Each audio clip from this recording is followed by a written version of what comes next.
Ladies and gentlemen, God fucking damn it, who pushed buttons? Wait, I'm hearing noises. Oh dear. That was me. I was trying to do an applause. Oh, thank you. Oh, sorry. On my end, all I heard was. Thank you. I'll take that clapping. Anyway, Yay. ladies and gentlemen, we're back. Ladies and gentlemen, welcome to. There we go. Ladies and gentlemen, welcome to Perception Check. Oh, he lives. Yep, sorry about that. I had to fix something. No worries. Ladies and gentlemen, welcome to Perception Check. You must have rolled pretty high to find our quiet little stream. We are back with the mainstream of this streaming series of D&D. I am Brownie, your dungeon master for tonight, and joining us is the ragtag crew as you, hopefully, know and love them. The gang is all roughly back. We're joined by Chopper! Hello. Cotton! I need help! Raven! I will kill you. I forgot he had that. Heidi. I found it again. Dell. Hoi, everybody! And Aeon. Yay! There's a reason I saved him last. So That's rough, just buddy. Stop it! I'm trying to be a moment here. So, ladies and gentlemen, Aeon will be doing his best to be involved with our stream for tonight. He's not 100%, so if anyone is expecting a Leonin involvement, he will do his absolute best. So if it looks like he's not doing anything, it's not that he doesn't want to, it's more he's just thinking of how much he could do with his voice.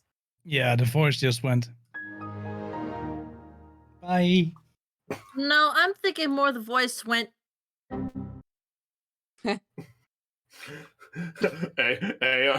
Windows error noise. Aeon/voice file has decided to run an error and hit a lag problem. Would you like to send an error report? No. Yes, error report says get a lozenge. Okay, enough. I think we're good. Please do, because I'm really starting to come up with ideas. No, I'm surrounded by idiots. Thank you. Okay. How I feel every one day. gelatinous cube. Yeah, one gelatinous. Only one? Yeah. No, right now we're up to 3. Ah, good. Well, I mean, that's how many they had in Onward, so. Well, we'll see if anything happens. But anyway, ladies and gentlemen, we are sorry again for the delay. We've had some issues both on and off, but we are back with tonight's episode. Now, for those who have missed the last one that happened, because it has been a while, Lena is now taking a break from this campaign and is focusing on the Pokemon campaign. So if anyone is wondering where Lena is, that is the issue there. So if anything else, as a DM from this end, I will say, I hope Lena will enjoy my Pokemon story. For everyone else here, I hope it's going to be okay. But until then, we have another story to deal with. We've got this one to deal with. So, my lovely little players, are we ready to roll? No, I'm only ready to play. Bring it on. Well, I heard a lot of no's. Well, in that case, I'll see you later. Okay, bye. Okay. Get No! back here. Anyway, let's get on with this properly. And there's a music that we haven't heard in a very, very long time. Solemn Vow, take us away. If it will play. There it is. Ah, memories. She trolls us with the toaster For song. me, Zelion was cutting in and out. Anyway, last time on Perception Check, because I'm sure some of you probably forgot what we did last time. I remember. I'm so glad you can have a cookie. Funny enough, I'm actually ordering food. oh, I didn't know we'd already reached that level. I just woke up. I'm starving. I just came off of work. I came off work too, but you don't see me complaining. Yeah, and I'm in Colorado, is- 7 hours behind you. And this is why I ate earlier. All right. Anyway, last time on perception check, the Hope Finders, finishing their time in Creo, were getting ready to decide on their next journey involving their quest. But Magnus had an encounter with a very old friend of his in some regard, involving a certain attack that happened on Geyserdran, the home of Zelium. With a moment of no hesitation whatsoever, Magnus rushed to go get the help, and in the process, let it out on what was going on with the situation. There was some tense moments and things, but there's been some establishment on what was going to happen involving this scenario involving Geyserdran. But first, you had all agreed to help Stonebreaker, setting up a teleportation circle in his city of Velvet to acquire it to help with connections of some kind. One that You I got also- temple back for. Yes, you managed to head up to Madame Facel, who gave you the temporal scroll to basically help you with making a temporary circle. Well, And it was temporal chalk. temporal chalk. Thank you for the reminder. I forgot if it was a scroll or not. I'm sorry. I was looking up things. It's all right. And and not forgetting that you couldn't leave the city because Trip Shield caught a cold. Yeah, don't give me that. Don't give me that look. It's all right. Anyway, so with saying your goodbyes to Topaz and Deezen, who were making their way up to the Crystal Gleam Mountains to go check on the temple, you had all met up and made your way out of the city with Stonebreaker in tow, en route to Velvet. And that was where we dropped our story. So, Hope Finders. At this point, Stonebreaker and all of you have made your way out of the southwestern exit past the Grove, and you are now down here. Now, just for the context of the story part here, so as Stonebreaker makes his way outside, he turns to all of you, looking about as gruff as he still remembered as the Goliath-type figure. He looks down at you all and goes, "Now, a question for all of you. Do you all have your means of transportation to get down there?" Yes. Mm-hmm. Sure. "And how will you presume to do that?" It's a secret. Make a persuasion check. Okay, remind me I'll tell you where. what. Sorry, remind me where we're going. Velvet. The city of Velvet. Okay, The- right. the That's, Oh, that's right. Yeah. okay. Let's Wait, see. do I still have the spell circle open? Uh-oh. Yeah. You might need that. 6. Okay. He looks at you and goes. I do. He looks at you and leans in, and he looks at you for a moment, Liam, and he goes, "That's cute, but if you're traveling with me, I don't appreciate secrets." Too bad. Just a grin. I'm just gonna pick his hat. Am I anywhere near him at the moment? I'll say you're roughly close by-ish. Why? I'm just gonna lift his ass. I'm just gonna lift his stupid ass up and say, "Yeah, he's riding with me." No longer a secret. Those fucking Waluigi's. God fucking damn it, Raven! I wanted to avoid looking at that. All right. So, All right. So he looks at you, Magnus, and goes, "Well, surely you can at least appreciate. Well, surely your carriage or something's close by, is it not?" Yeah, right now it's getting fixed because during the last fight, it kind of got mangled. So so we have the local blacksmith fixing it, and the carpenter as well. Make a deception check, because I'm pretty sure you have not got that happening. Okay. I'm going. Okay. While they're doing that, I'm gonna cast Also- Find Speed. Flamecat says bark, and Cheesy Flu said drop kick his ass. Drop kick his ass. Ready, Magnus? Kick the That Liam. Wait, That was my a ass? straight I thought- 17. Big guy. That's one reason I interrupt. Um, The other reason I have to interrupt, and this is only because of that I have to do today, and I don't like doing it, but I have to go real quick, pick up the wife from work because she's working overtime, technical difficulties and such. But the stream will keep running nonetheless. I won't touch the PC. All right, dude. Go sort yourself out. So enjoy the chair. All right, no problem, dude. Sorry, man. Share in the green screen. I was hoping it wouldn't become late, but it became late, and now public transport is being shipped to her, so I have to pick her up. Will only take about 30 minutes or 40 minutes. All right, dude. Go do what you gotta do. Okay. All right. Enjoy. See you All later. right. One more mess after another. Alright. All right. All right. Anyway. Oh, there's my pen gone. There's my pen. All right. So he does.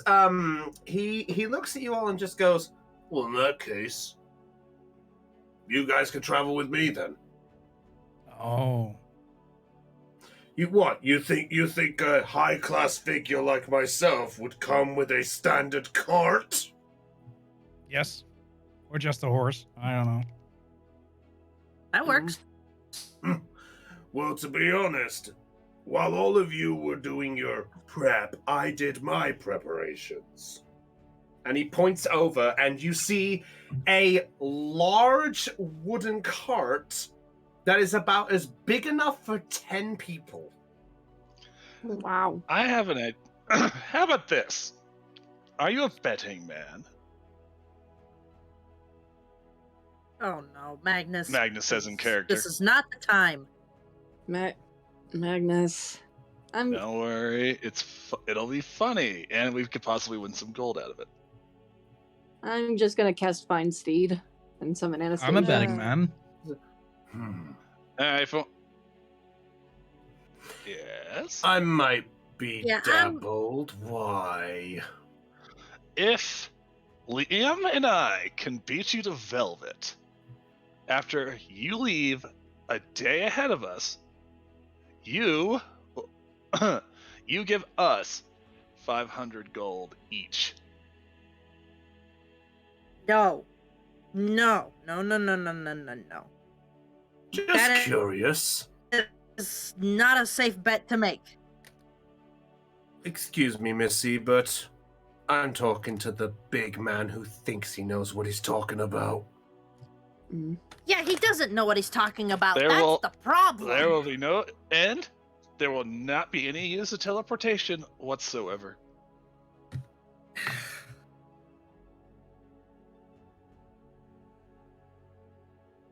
Make a persuasion check with disadvantage. Well, I'm trying. All right. What I'm basically trying to do is, I'm trying to get him to leave with the rest of you, and then Moonraven and I can either take take my dragon, which will get us there in less time. I saw that happening. Of course. Of course Yeah, I no, fucking- I'm gonna ride with Zelion. How many They days said travel perception is check it? or deception? Oh, sorry, Raven. How many days of travel is it anyway? If you're going by cart, it's going to be at least 5 days travel. Oh, that's a safe bet then. Okay, so you said persuasion check? With disadvantage. Because he is wanting to keep an eye on you. Damn it! Oh, and Aeon's typing something as well. Alright, he looks at you and goes, Was it? Oh, that's bad. Yeah. Oh, never mind. huh. Oh, Aeon's doing that. Nods in approval of the offer and heads on to Stonebreaker. So Tapahe just goes straight to the cart. He looks over and just goes, well, at least that one gets it. And for the record, Magnus. He puts his hand in his pocket and he pulls out a small envelope and goes, I am fully aware. Do you not remember this? So you are aware of what is around my neck. I am aware exactly what's around your neck. And it's not fine. And as a heads up, you have Mayor Argano to thank for that one. All right. It was a good attempt, but all right, Azeron, come on out if you want. You're gonna bring Azarine out? I And mean, they he said- knows exactly what's going on. I might as well. Oh boy. It's a All female right. dragon, remember? Azeron, yeah. Okay. You know what you gotta do. Make your persuasion check. Actually, no. Yeah. What do you say to Azarine to try get her to come out? It's gonna be a long journey. I know you don't want to be cooped up in there, and I'll get you some meat on the way. You know, to help you regain your strength and everything like that. Persuasion check then. 13. 13. Okay. All right. I've realized I was giving some leniency, so I've decided to do something a little different. Uh-oh. Let's see. Where is my? There they are. I need my percentage die. Also, if I'm looking off to the right a lot, it's because you're on my second screen. My camera's right there on my first. That's fine. For me, I'm right in the middle of all of you. I'm right top middle. All right. So.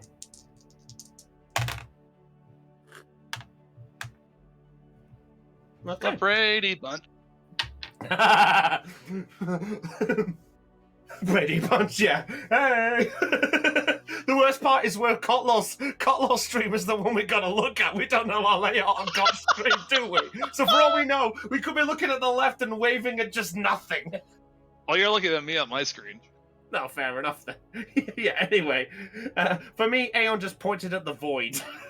Oh, Aeon just pointed at me. That's Manius. Oh, fair enough. Yeah, I got that. Anyway, carrying on. That's the copper.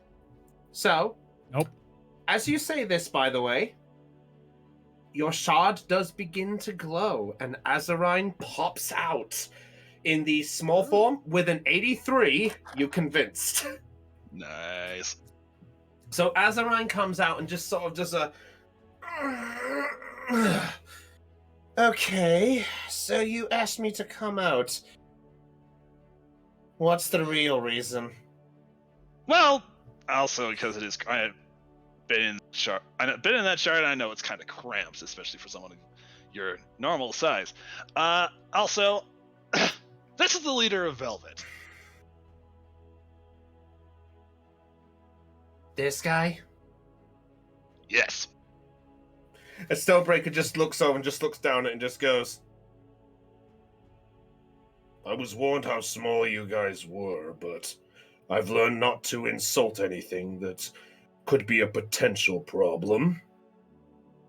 But there is something that has me curious. And he looks in and leans in, eyeing it up from all directions.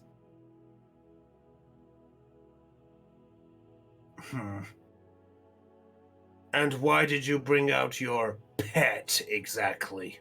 Not my pet. Not my pet. Also, I just wanted, since you already knew about him, or I might as well just show you, but as a sign of trust. Very well. I appreciate your honesty. And I am also aware that the Furbolg and the Half-Elf have one.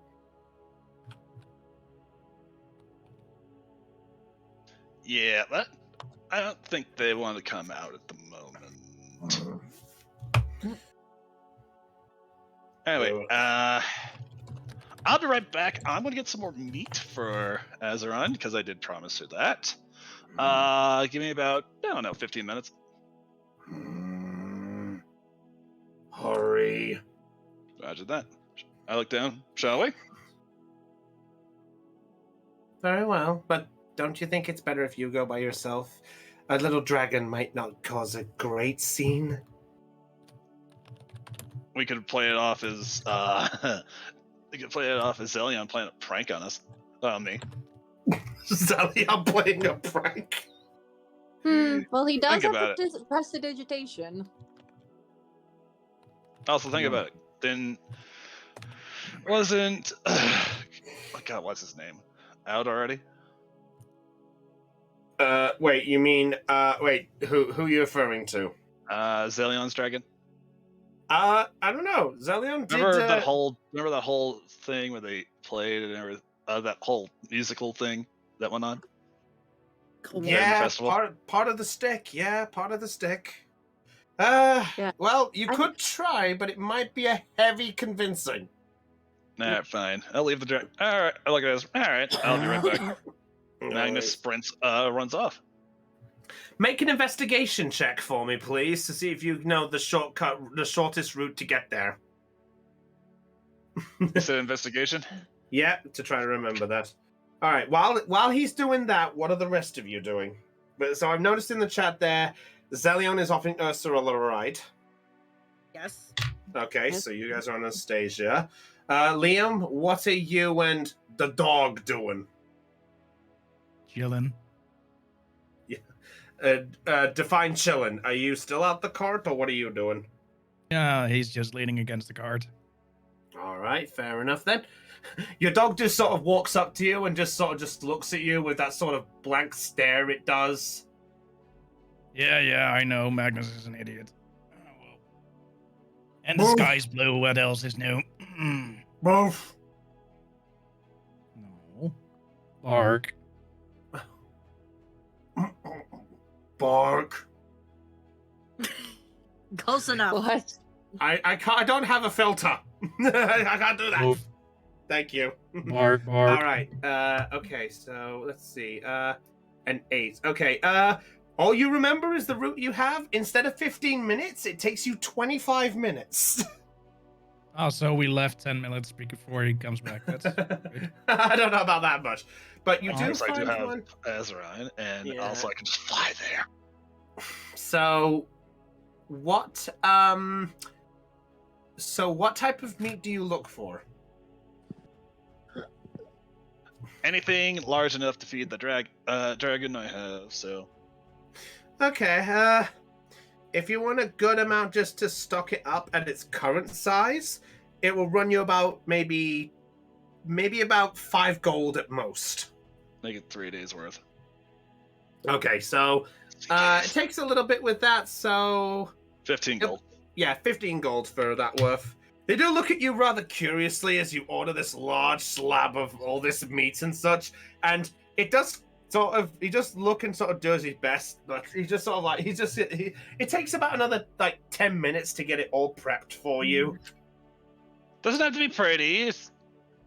It's from a couple of my dogs. Right. Sure. Mhm. I'm one of those crazy people who use sled dogs during the summer.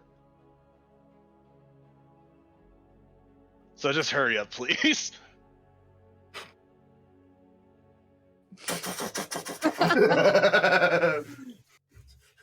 More to just get rid of you. I appreciate the business, but this is not the get to the. Oh damn it! I threw my axe again.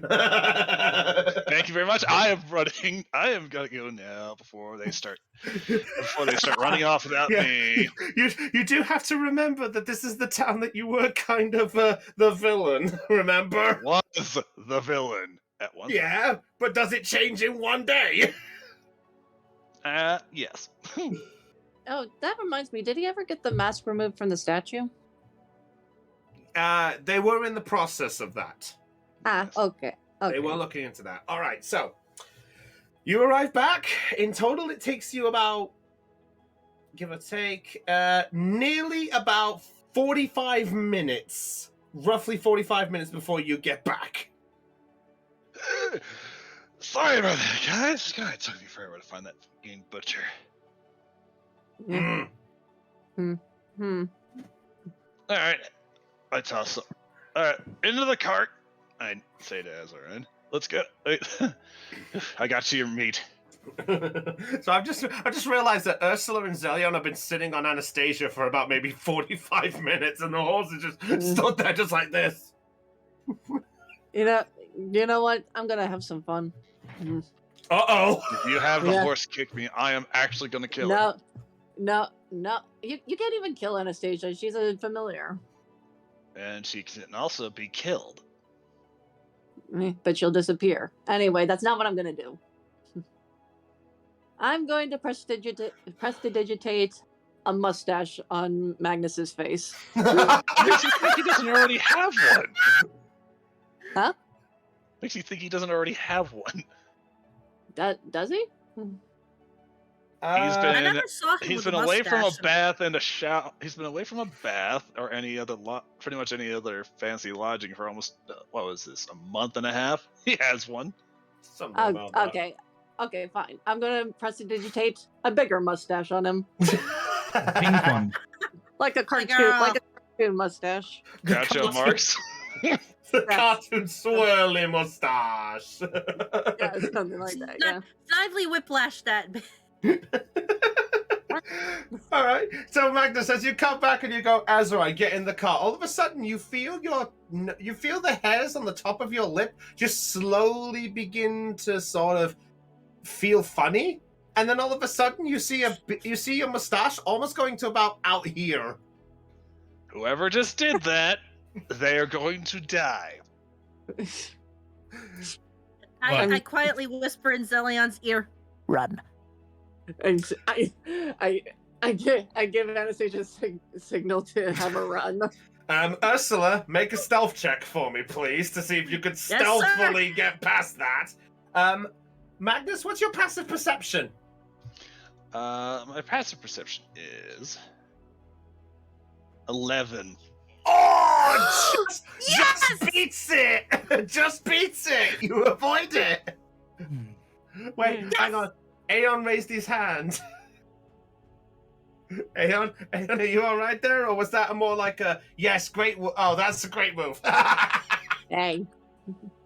Alright, as you do this, Anastasia just begins to trot off. Stonebreaker just looks at the rest and just goes, "Come on, get in. It looks like the main party's deciding to leave, so we gotta move." Well, come on, Magnus, get in. I'm You're getting in, but All right. we need to find somewhere to stay so I can get rid of this thing. I'm just gonna Lost it. I'm gonna whisper to Ursula. It'll only last for an hour anyway. All right. But he doesn't know that. Don't tell him that. Oh, I'm not going to. I'm going to enjoy this. Liam, what are you doing? Are you staying out the car for this walk, or are you getting in as well? He's just slowly getting in. All right. Your dog is just sort of just trying to get up as best it can, because it's mechanical sized and such. It's having a little trouble to get in. Should be fine. Oh, does it? Oh, sorry, I forgot. It's magically enhanced, not mechanical, isn't it? Yeah. My apologies. Then, yeah, it gets in fine. My apologies. I misunderstood the dog. And Tape gets in and goes, "All right, you three." Oh, well, I'll say. Okay, sorry. Trip will get in as well, just to be safe. I almost forgot. And with that, he snaps the rein and goes, "All right, come on, Dasher, go!" And you watch as the gray horse that is currently attached. Yeah. But do you recall the most faced horse of them all? Anastasia the horse. working with us early on. We're too late for Christmas. The joke writ itself when you said Asher. I had to come up with something. It's too okay. Christmas is over. Let's get Yes. going. Anyway, yeah. So you watch as this grey horse just sort of lifts its hooves in the air and it begins to pull you all. Now, despite being one horse and carrying basically the equivalent of two large creatures, a standard creature and a lion and a furbolg, it is actually pulling you all at a very fair pace. In fact, it actually keeps up the same pace with you, Anastasia, after a bit. It actually catches up. Wow. Pretty strong horse. He looks over you all and just goes, "Sorry, I should have mentioned. This is one of my pride and joys. This lovable one is called Dasher. He's got some magical enhanced hoofs that some bloomin' blacksmith made back in Velvet. Apparently he can run as fast as he wants for about 8 hours." Huh. So, I- magically it's useful. enhanced, you say? Yeah, why do you think I offered you guys the lift? This guy could get us there in maybe about 2 days tops. I So look it would at not have been a fair bet. Possibly. Fuck you. I just look at Anastasia and just kind of telepathically communicate. Would you be interested in those enhancements? I wouldn't say no to anything like that if it's possible. But I know they don't normally give the message, but I figured I'd give it here. All right. I just pet Anastasia.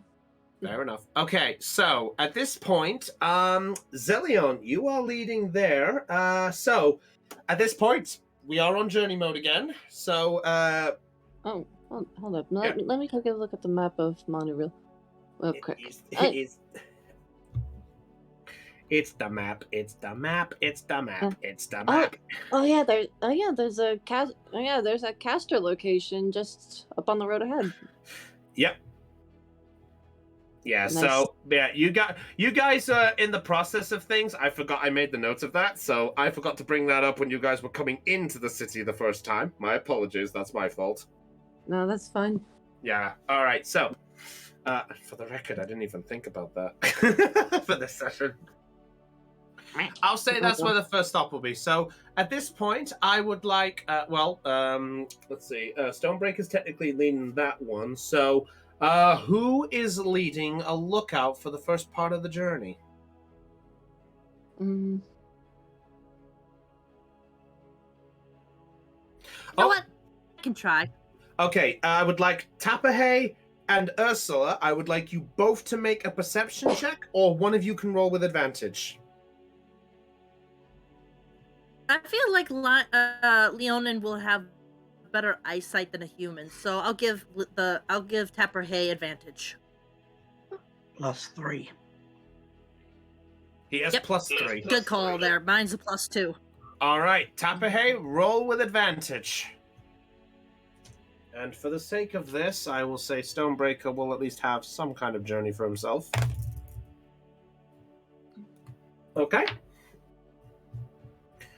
Don't mind that. Ooh, 13. Okay. First part of the travel, nothing completely catches your eye out of the ordinary. You do see a few folks on the road as you come in there. You sort of go past a few people who've decided to stop at the side for just a small little lunch break to start with and such. You recognize maybe one or two of those people as some of the people who partook in the Creo events in the Festive of the Fist. And you sort of go by them, but apart from that, nothing sticks out of the ordinary. So for your first part, nothing out of the ordinary. So that is the first part of 3 hours there. Next part, who's manning the next one? I'll go. Okay, anyone else? Sure. All right. Liam and Zillion, I would like you both, or one you roll with advantage. All right.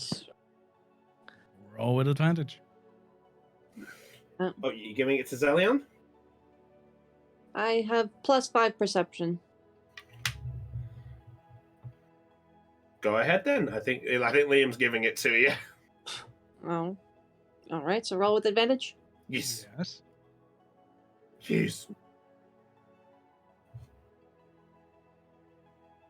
Oh, I think. Oh! Hey! Okay. Not a 9. 9 with advantage. 9. Oh, yes. Anyway, so, with that, 9. nothing catches out of the ordinary. So nothing sticks out. It's just a pleasant run at the minute. Nothing out the ordinary for this one. Tape twitches at every time a group is encountered if expecting trouble to break out. Relaxes when no trouble occurs and such. Although I will say this though, Tapahe, I'd like you to make a wisdom saving throw for me, please.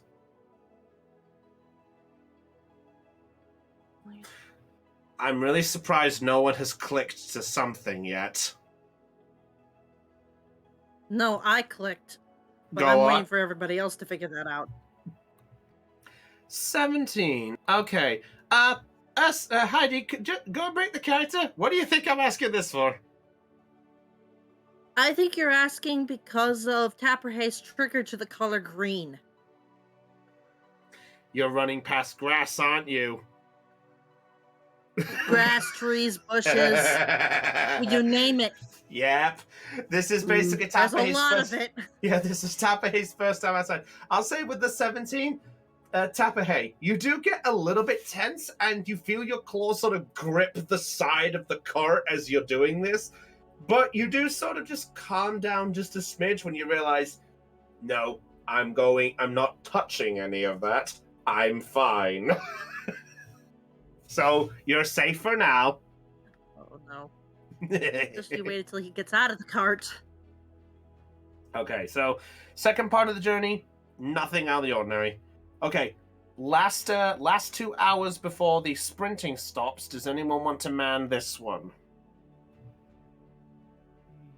Yeah, may as well. All right. As this point as well, I can't really roll for trip, so you know what? I'll say Stonebreaker will do it again. He'll give. Let's see. Yours is a straight roll, isn't it? For perception? Yeah. Straight. I can tell you right now, he has +2. So it's up to you if you want the fun or okay, okay, so okay. Separate rolls then. All right. Okay. Magnus, what did you roll there? A 15? Okay, 15. Yeah, 15. Okay. During the sort of 6.5 hour mark of traveling, something does catch your eye. As you're going down the cart, you suddenly catch something just skim past the front of your face. It's beginning to rain. And as this happens, you actually do see a few beasts sort of scattered to the side and such. They're going for the shelter as best they can. Stonebreaker rolled a 21, by the way. 19 plus 2. And he looks and goes, it's always just the problem going this far down. The rain seems to like it down here when it's coming from the blooming mountain area. It's all that weird weather nonsense. We need to seek shelter fast. It's going to pick up if we're not careful. Is there like an inn nearby? The nearest end's not for another day. However, there is a spot that people have set up to the side. It's literally just called the shelter to most people down here. It's like a large sort of area. They've got like weird areas, a campfire. In short, it's a nice little place that people seem to set up shop for a camp out. It's not pleasant, but good enough. That's fine for now. When the rain lets up, we can start heading for the inn so we can actually get some sleep. Might be an idea. Yo, Ursula, did you catch that? Yep, I heard. I'll pass the message to Zelion. I'm right. You're right behind me. Yeah, I'll pass it yeah, on. so, I was going to say, I don't think I have to. Yeah. Tapahe just looks at this thing there. There's into the water from the sky. Trip looks over and just goes, Tapahe, are you all right? I forgot this first. It's a thing from the sky called rain. It's a weather that happens.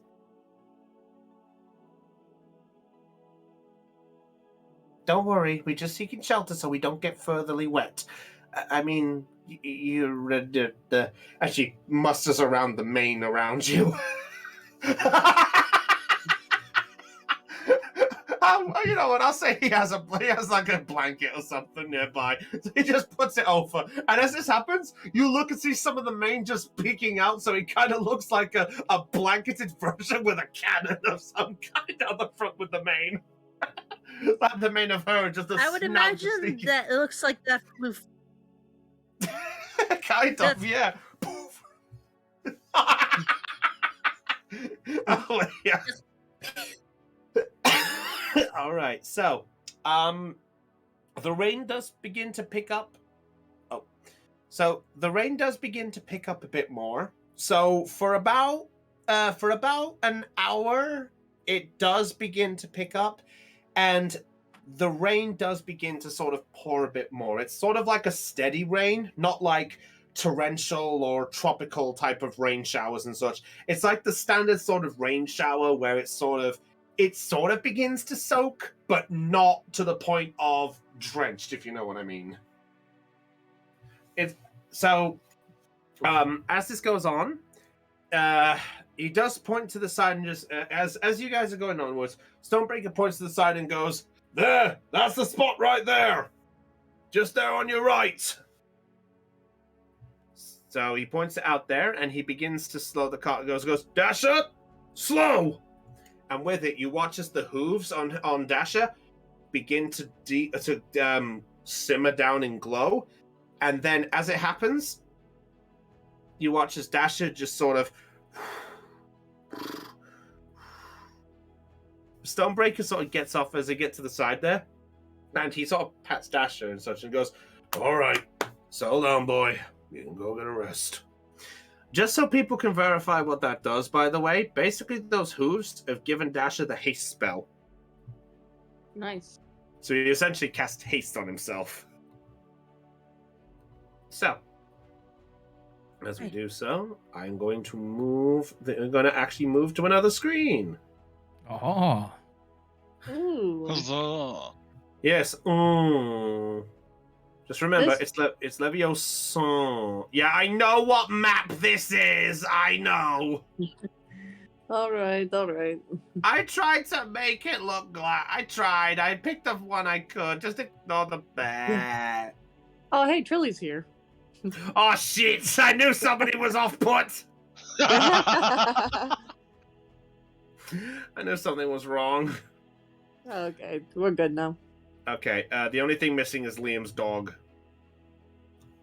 Hound. Hound, close enough. Sorry. Oh, All right. its name is Hound.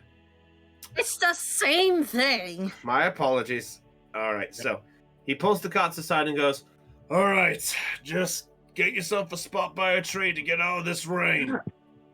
All right. So feel free to take a spot to yourself if you need it. I'm guessing this is a campfire thing, or? Yes. Yep. We'll go. Okay, is there any wood on it? There is a bit of wood still there. In fact, as you are getting closer to it, you can see that there are just a few cinders just beginning to fizzle out. Okay, I cast Firebolt on it. Okay, fair enough. So just as the cinder begins to run out and the rain does its thing, you just watch this clap of Baltic energy just come out, and all of a sudden, there's a fire just brimming in the campfire. Yep. All right. I'm gonna use prestidigitation to light this campfire then. Okay, so both Was it- fires I are was lit. gonna use I was gonna use my tinderbox, but okay. All Fair right. enough. Well, you can use it when the hour's up. All right. Trip Okay. Trip's gonna go under the tree here. Tapahey, where do you go? What? Whirls round at the noise, calms when he realizes it's just Liam. So he just sees that and just goes, "Ugh." Okay. Magnus, where do you go in this, or what do you do? I'm more than likely gonna go over here. All right, he's gonna go there. Tapahey, where are you going? Could you? Oh, you're going there. Cheers. So he's going over there. Sorry, I forgot this hasn't updated your character sheet yet. My apologies. I'll do that afterwards if I need to. All right, so Liam, what do? You just don't... look for more wood. Okay, make an investigation check. Actually, I'm gonna do that too, because when the hour's up, that's not gonna be a fire anymore. That's just gonna be a wood pit. So. All right. Right. Investigation check for you as well, please. Oh, does prestidigitation actually create fire though? That's the issue. Hold up. Okay, so you create one of the following magical effects within range, and the one that I did was you instantaneously light or snuff out a candle, a torch, or a small campfire. Yep. Technically, it is a bunch of cinders, so yeah, technically it is a small fire. So yeah, I'll allow it. All right. But because of the size, I will say, Yeah. because of the size though, it is going to take a bit for the fire to start burning a bit. Right, but prestidigitation lasts for an hour though. Yeah, but if the fire's working, it's working. All right. Yeah. But, you know, Liam is just going to walk by, like, huh, that's a bit of fire. And he just does another firebolt into it. Genuine daddy! Liam! Liam, we had that under control! Yeah. And now it's more under control. Hound, try to look for firewood as well. Bark. Woof. Woof. Okay. Hound looks at Bark, so he sort of responds back, and then he just puts his nose to the ground, trying to act like an actual dog, and begins to start searching around. I want you to make an investigation check for Hound as well. Yes. All right, Ursula with an 18. You do find a good bit of firewood. There's not too much of it because Good. obviously this area is a bit around, but there is a good little bit to go on. Alright. Wolf. You can tell I rushed this session, Do everybody. Do I see the cart that's over here? Yeah, you can do. It's essentially just a turned over cart. Mm. I'm making this up as I go. You can tell. Yeah. Me. Okay, Hound doesn't find anything. Nat too. Okay. All right. He goes for Plus the 4, but still, it's a net 1. Yeah. He goes for the search around, and instinctively he sort of mentioned firewood, so he's like, okay. And as he goes, he tries to actually rip out a tree with his bite, and as he does so, a branch comes down and whacks it on the head. So he does. So I'll say he does take some damage from that tree branch. I thought you were going to say he's just going towards a campfire and point at it. Oh no, Light on that fire. was yeah. I could have done that. Yeah, no, I wanted to have some fun with a nat one. Let me have my fun. Okay, yeah. All right, he does take 5 points of bludgeoning damage as the branch whacks it on the head. Hmm. And as it does so, the branch just sort of jumps off its head and lands in front of it. And as he's sort of stumbling a bit, he goes, comes to bring it back to you. And he does bring it back, but you do see essentially a large dent in the middle of its forehead. That's a character, I guess. Wolf. And he just continues to search. Okay, fair enough. All right, so as this is going on, Stonebreaker is going to actually talk with you, Magnus. So Stonebreaker comes up to you. He puts down the axe he has on his side after sort of chopping some wood down a bit himself, and he looks over and just goes, "So Magnus, do you mind if I ask you a question?" Of course. From what I heard from Argano, you seem to be really content about that statue, because apparently it was something of a platoon of yours, right? Correct. Tell me, how does it make you feel? Now that the statue's getting it, now that that person's getting their actual honor, content. Understandable. Let me tell you at least a little something, just from me. Take this as a lesson from somebody who's seen about as many battles as you have, most likely. Content may be a feeling that people can earn, but it can also be used as a weapon in good and bad times. Fighting to keep that content might be a blessing to you, but you have to deal with the burden of everyone else who thinks that. Though you may have been successful in your endeavor, just know that there are still some people who have their major doubts about you. Just call that a little lesson and maybe a little warning when we get to Velvet. Right. Oh, and Magnus, Mm. let me go for one more piece of advice. When we get to Velvet, do not mention your platoon at all. Very well. I am doing this for your sake. If you wish to find out what happens, then by all means, speak of your pride. It might just be a burden back. But I'd rather not bore that in case. And he then gets up and he basically makes his way over to Zelion in the process. So he does come up to you, Zelion, and he actually looks down and he sort of looms over you, and then he makes his way to the side and just goes, "This seat taken?" Go ahead.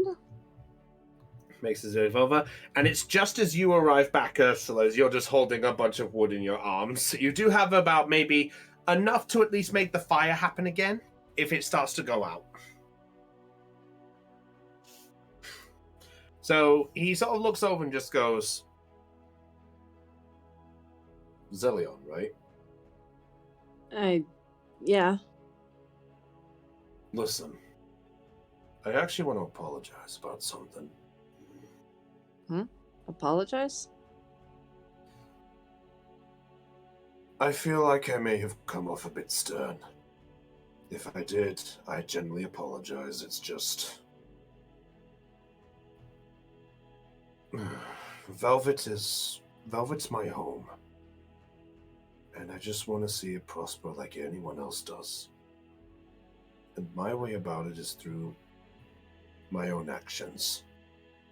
Everyone's entitled to their own, but if I ended up influencing yours in a direction that came off like I was threatening, I do want to apologize.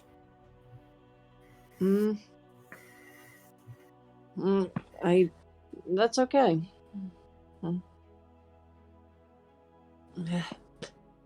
If I've learned anything from growing up amongst a peacekeeper village, is that we need to find room for some forgiveness.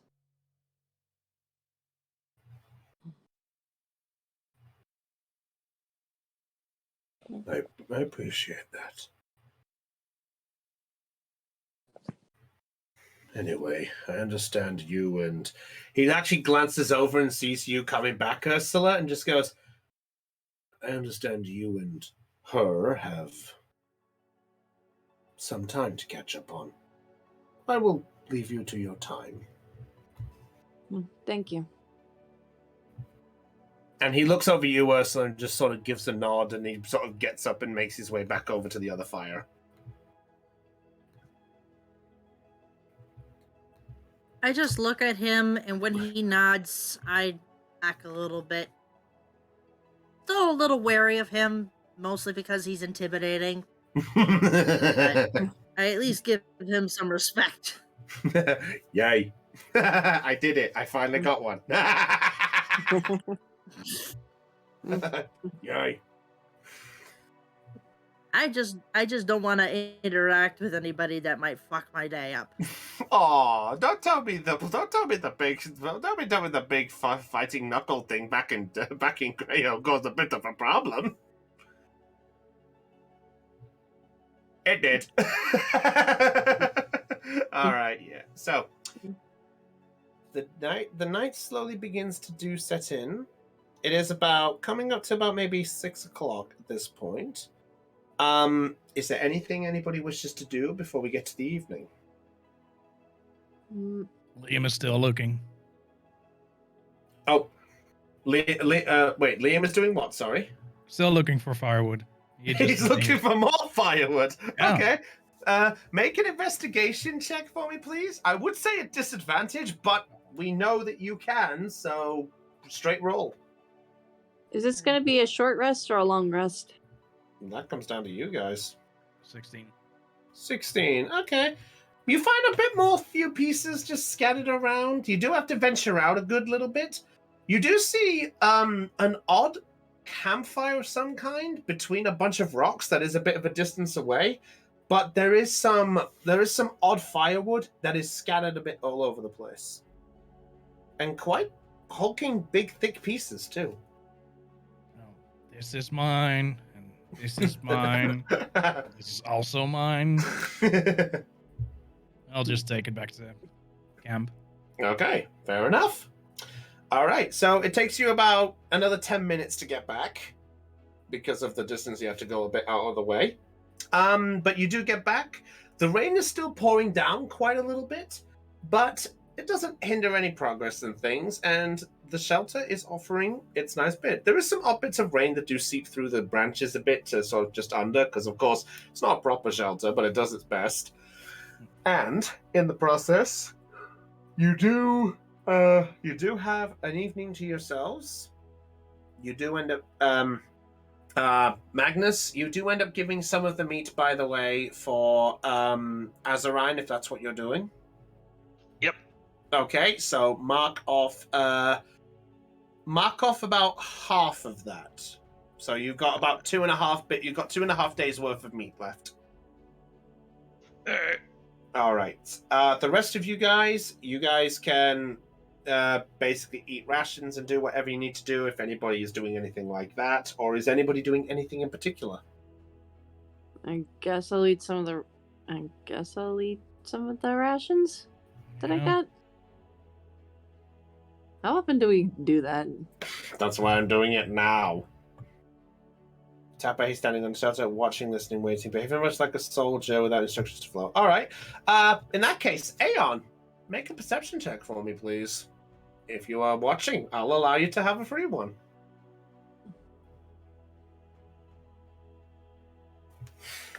And Chopper has disappeared into space. Yeah, well, There he is. There he is. what a shame. Sorry, all we saw Chopper was just your background image, and then all of a sudden, boop. I just look over at Tepper, hey. And then and after eating my rations, I speak to him in Leonin. Oh. You doing okay? Tepper, hey?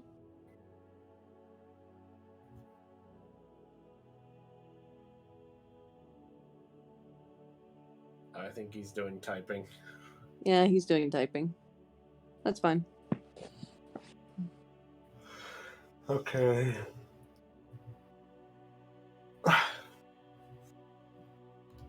Let's see here. Boop-a-da-boo. Okay. Tape responds also in Leonin. I'm fine. You just seem alright. You just seem a bit tense, I guess.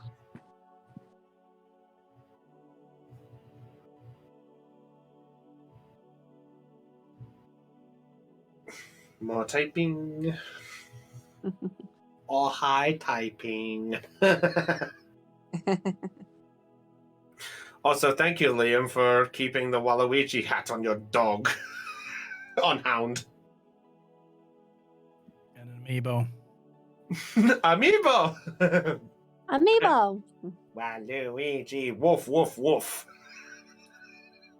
Oh God, he has it! Oh my God!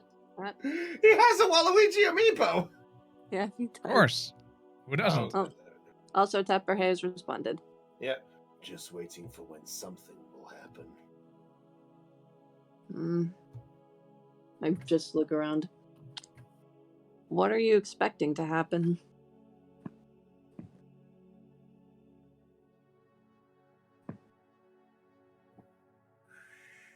The wind sort of picks More up as you ask typing. this.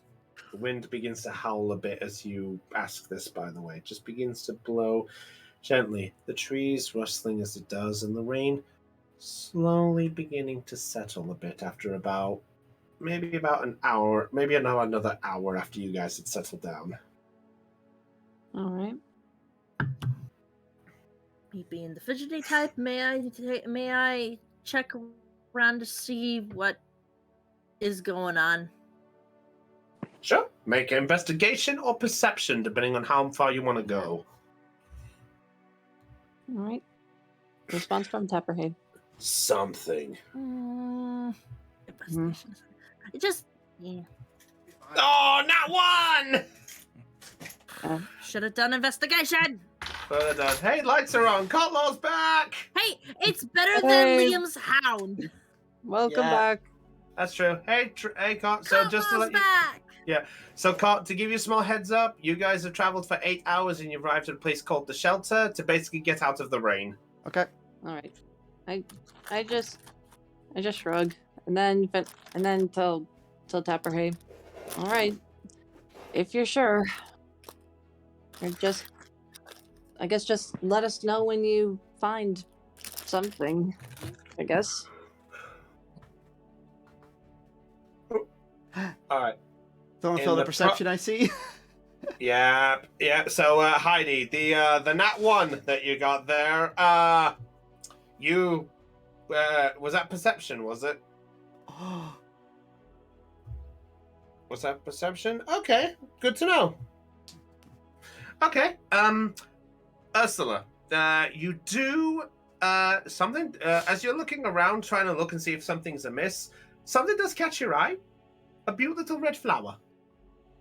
Just like a beautiful red flower sort of bundle, just sort of dripping with the small bits of rain, just dripping off the petals as best as possible. You're mesmerized by it. Yeah, she's just looking and just goes, oh, pretty.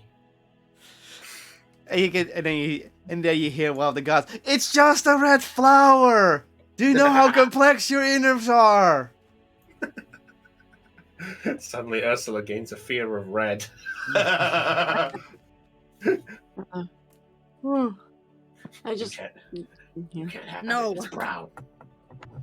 yeah. I just yawn and stretch, then pull out my lute and play just a small, soft lullaby until I fall asleep. Right. Is anybody doing anything or talking about anything in this procedure? No, Liam is going to attune to one of his items. During Oh. the long rest, I guess. Which one? Since they turned to follow. A signet ring, which now has the infusion the one near spell me. refueling ring. So I can just recover one of the spell slots I got. Good to know. Yeah. Okay. Oh, Cotlaw vanished off again. I got something else I want to attune to as well, but only so many hours. Probably defeat Well. the cats. Welcome back again. You alright, Cot? No, the wife just wanted to show that the cat's eating again. Oh, Yay, okay. cat. Okay, Yay. well, so the night draws a bit more closer. About sort of 7:30. Nothing out of the ordinary. Everything seems fine. The wind is still picking up a little bit. I presume there's going to be camp here, right? Yep. Okay. So, at this point, I will say everyone has an opportunity to camp. So, is anybody keeping watch? Not me. Oh, Ursula is keeping watch. Is anyone else? Oh, Trapperhay's keeping watch. Oh, okay. Okay, so at this point, as all of you begin to settle in your separate areas, basically there's two camps, so there's like two campfires, so you guys can choose which one you guys are near if you want to be near any of them or whatever. Most of us are huddled around one campfire. I'll just be over here then. That's fair enough. It doesn't matter. Yeah, he'll stay over here with Magnus and Trip then. All right. Okay. Tapperhay, Ursula. With it being night, do any of you guys have night vision?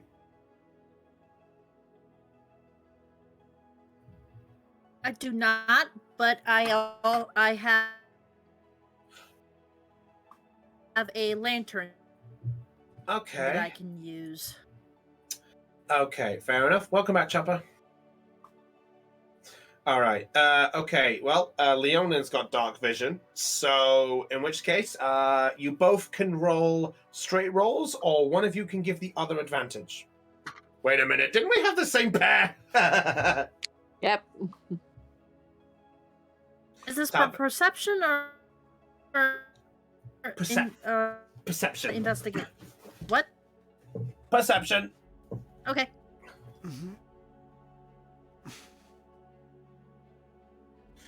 Okay. Let's have a look. 13. Okay. Tapperhay, are you doing a roll, or are you giving Ursula the advantage? Tapperhay is. I think Tapperhay's going for the advantage. I think Tapperhay is rolling or typing. Sorry. Tapping. Sheet says I gain advantage on wisdom perception checks that rely on hearing or smell. Okay. All right. You know what? In that case, go ahead, Tapperhay. If you're listening out for something rather than watching, I will allow it with advantage. 19. wow. 19. Okay. Good.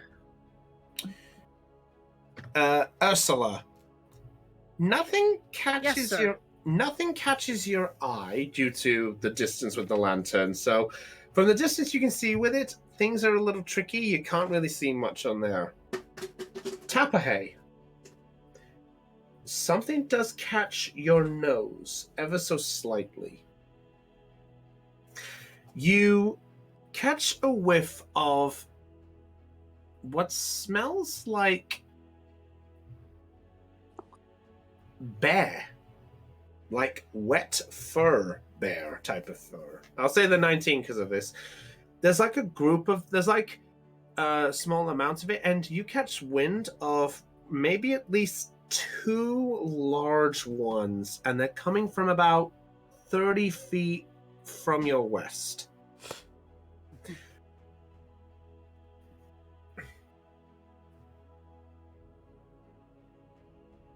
It's over at Tapperhay. Give him a curious look. Like, do you see anything? No. Well, the standard no. Not you. Did you find anything? No. Did you smell anything? Who knows? Ooh. Tapperhay smells away. Okay, enough. I'm sorry, don't kill me. Oh, no, smell. Tapperhay points in the direction of the odor. So, Ursula, it is a little tricky for you to see, but I will say with the help of Tapperhay, you see a silhouette of 5 brown bears. Jeez. And they are about 30 feet away. Oh. They do stop in your sort of direction, but after a bit, they actually then move away from you. But they seem to be picking up pace. As long as they don't come near us, then we should leave them alone. I'm going to look at Tapperhay and give him a small,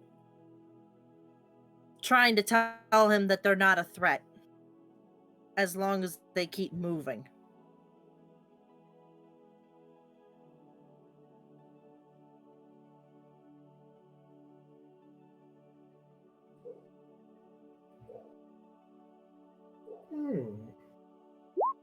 And he's typing. All right. Oh.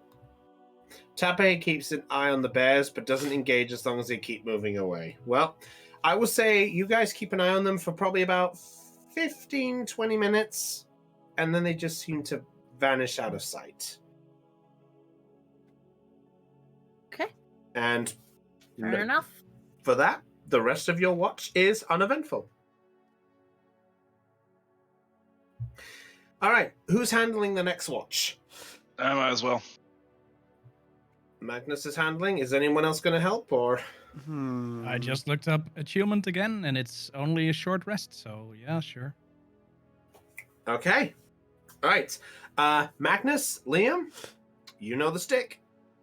Do any you guys have Dark vision, vision? 60 feet. Yeah, Liam, you have it as well, right? Nope. Oh, all right. For once, So- well, without dark vision, I no longer Yeah. feel alone. For once. All right. So, Magnus, roll with advantage. Liam, roll with disadvantage. You know what? I'm just going to cast dark vision on This- myself. This is Okay. perception, right? Yeah, fair enough. In that case, Liam, straight roll. You said perception? Yes, with advantage. Cheater.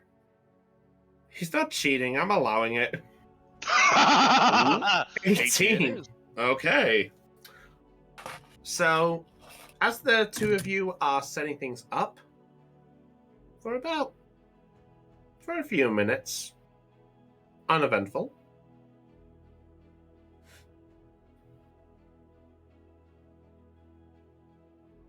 Then, Oh, no. oh, don't tell me you're all scared of me now. No. You're the DM. Of course, we're scared. no. So, as you guys have a moment to adjust yourselves, you look around. You do catch wind of something else. Liam, I will say that you begin to hear a sound. Magnus, you do Yes. see another sight. You see a group of bears, Hmm. and you see two silhouettes, two smaller silhouettes. Unbeknownst to you, they seem to be quite small ones, and they seem to be running.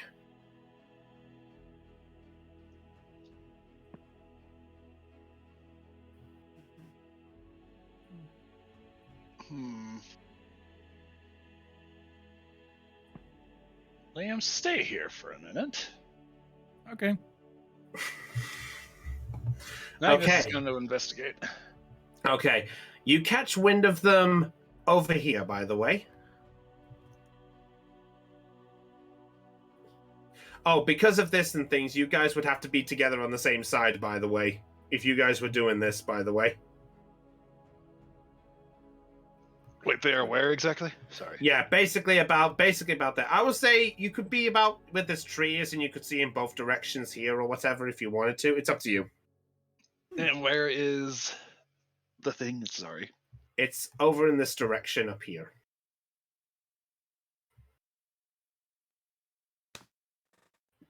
Okay. As you search in that direction, you do see, as you rush over, the two small figures reveal themselves to be a pair of bear cubs. Oh no. Oh no. That means Mama is right nearby. And as they see you approach, Oh no. Something bursts out straight under the ground, underneath the bear cubs, and in an instant you see a giant gray beak about 20 feet wide just pierced out of the ground, and in a quick moment, the bear cubs are gone. Murder! Oh no. And all you see before you is a giant 20-foot hole. And as you stand there, you begin to hear this sort of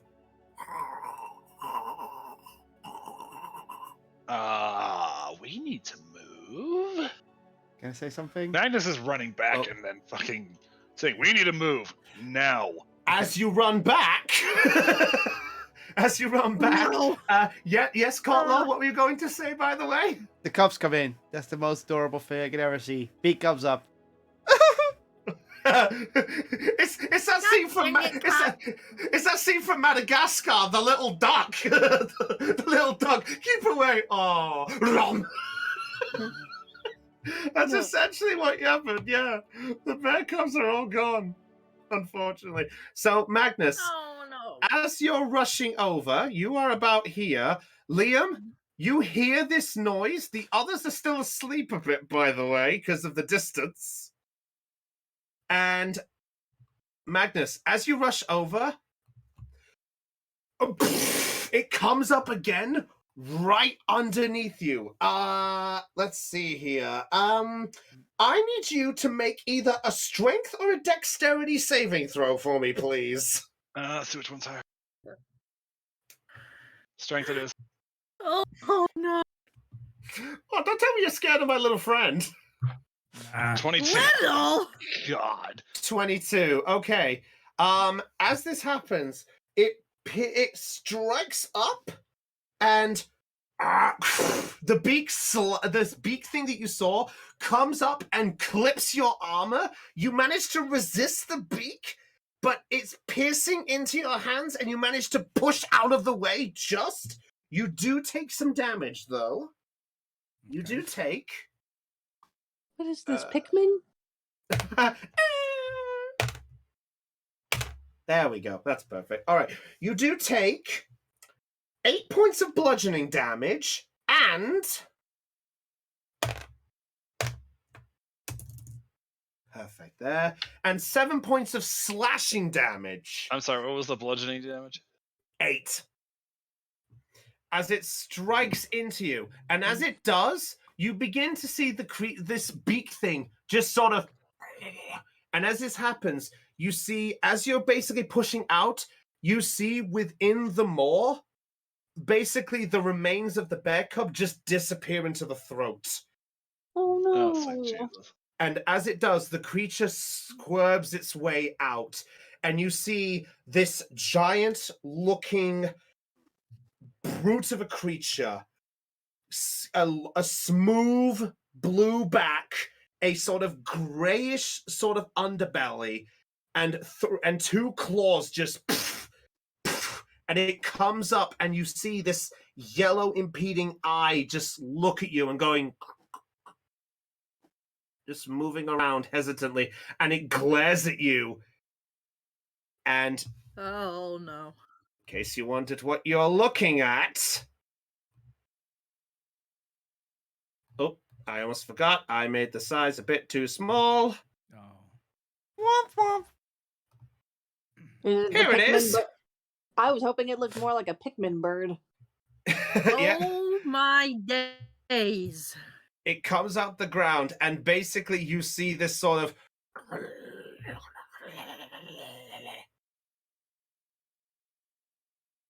and it Tim is just just going to yell at Magnus. Magnus, do you still want me to stay here?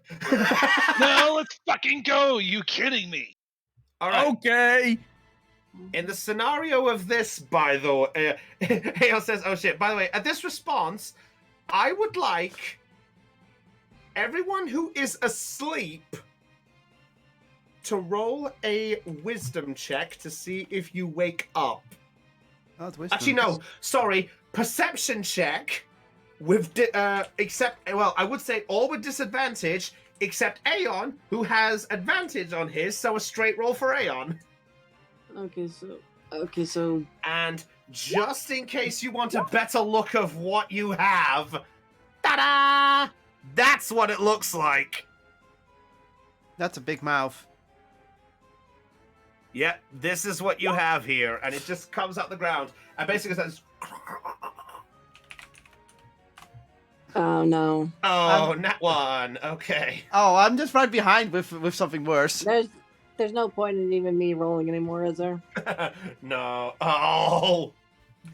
Oh, buddy. Oh, I gotta roll for our big boy. Oh, the other roll was better. If it makes you feel better, Zelion, you're not the only one with the nat 1. So does Stonebreaker. Oh, I have a no. 2. Okay, so let's have a look at those numbers. So I need to know the numbers that we have on the roll. Okay, so Ursula, 14. 14. Okay. You wake up hearing this noise. You're groggy, but you just wake up. So in short, if you have less than 14, you're not waking up. Oh. Oh boy. So that's Zelion, Trip, and Stonebreaker. Oh, what a coincidence. The 2 healers are on the sleep end, huh? Mm. And as this breaks out of the ground, let's see. Ursula, as you stir up in the sleeping area, you hear a noise coming from behind you. Oh, what? And What's as going on? and as it does, this is the only at this point, a second one comes That up wakes in your me up. Yep, that one wakes you up there. Because of the nat 1 from Zelion, that one won't even wake him up. Jeez, Am I I'm awake with my sleeping. with my 5 total, even though it's a 2? 5 total? No. It has to be over 4. It has to be 14 or higher. Okay, then I'm asleep too. All right, so at this point, Magnus, you basically look and you see the creature just glaring at you, and it's going to this.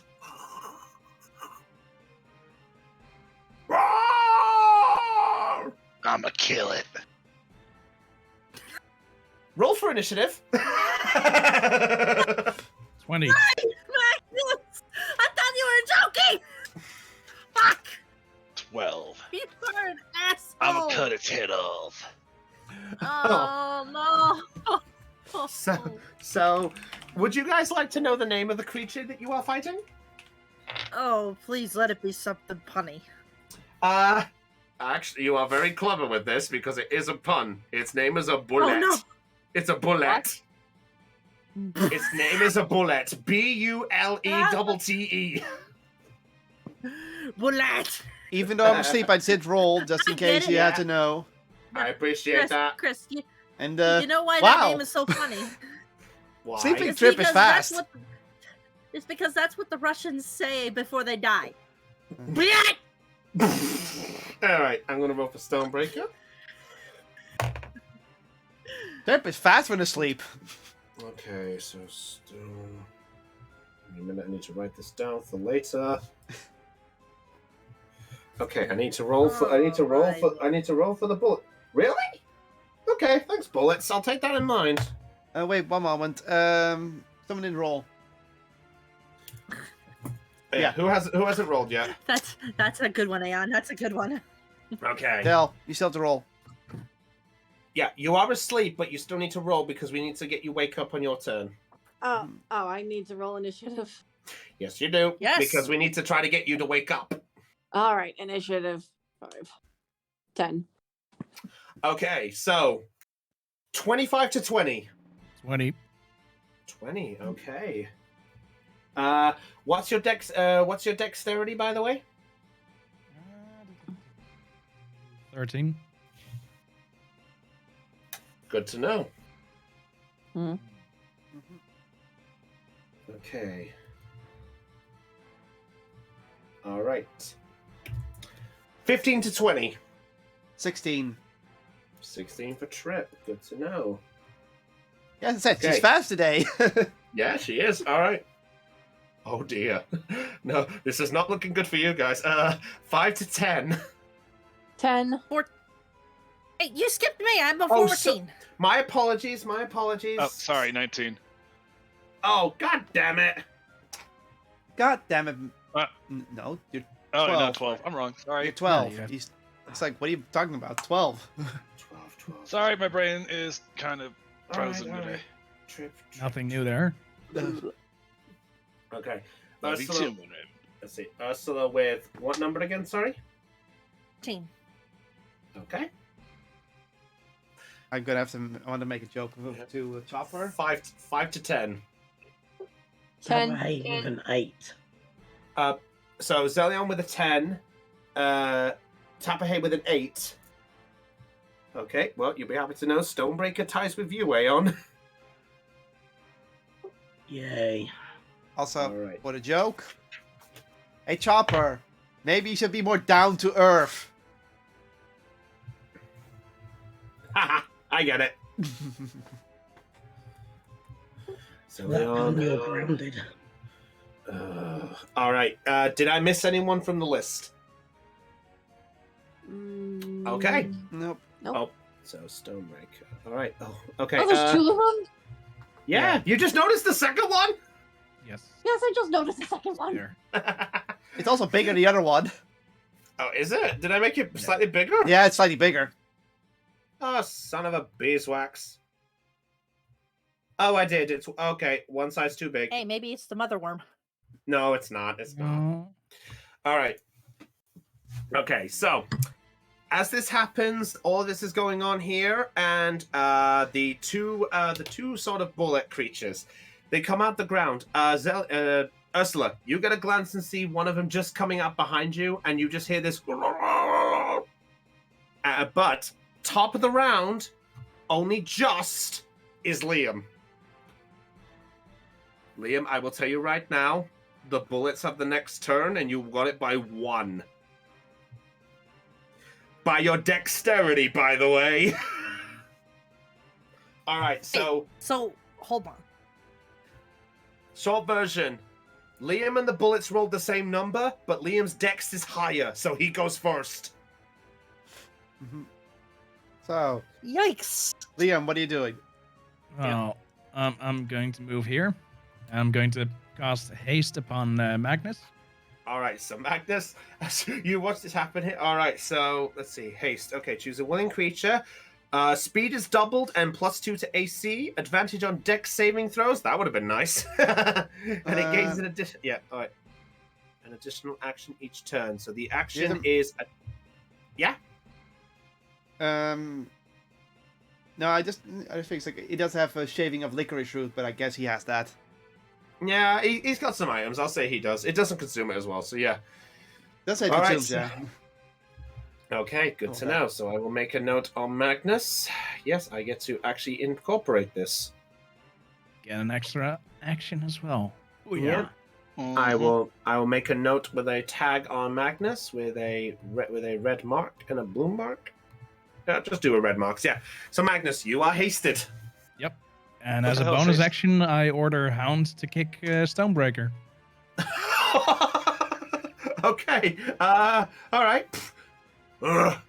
We're here. Yeah. Trouble.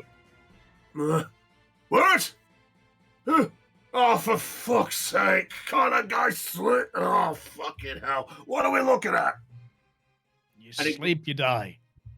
He looks over and goes, "Oh, I shouldn't.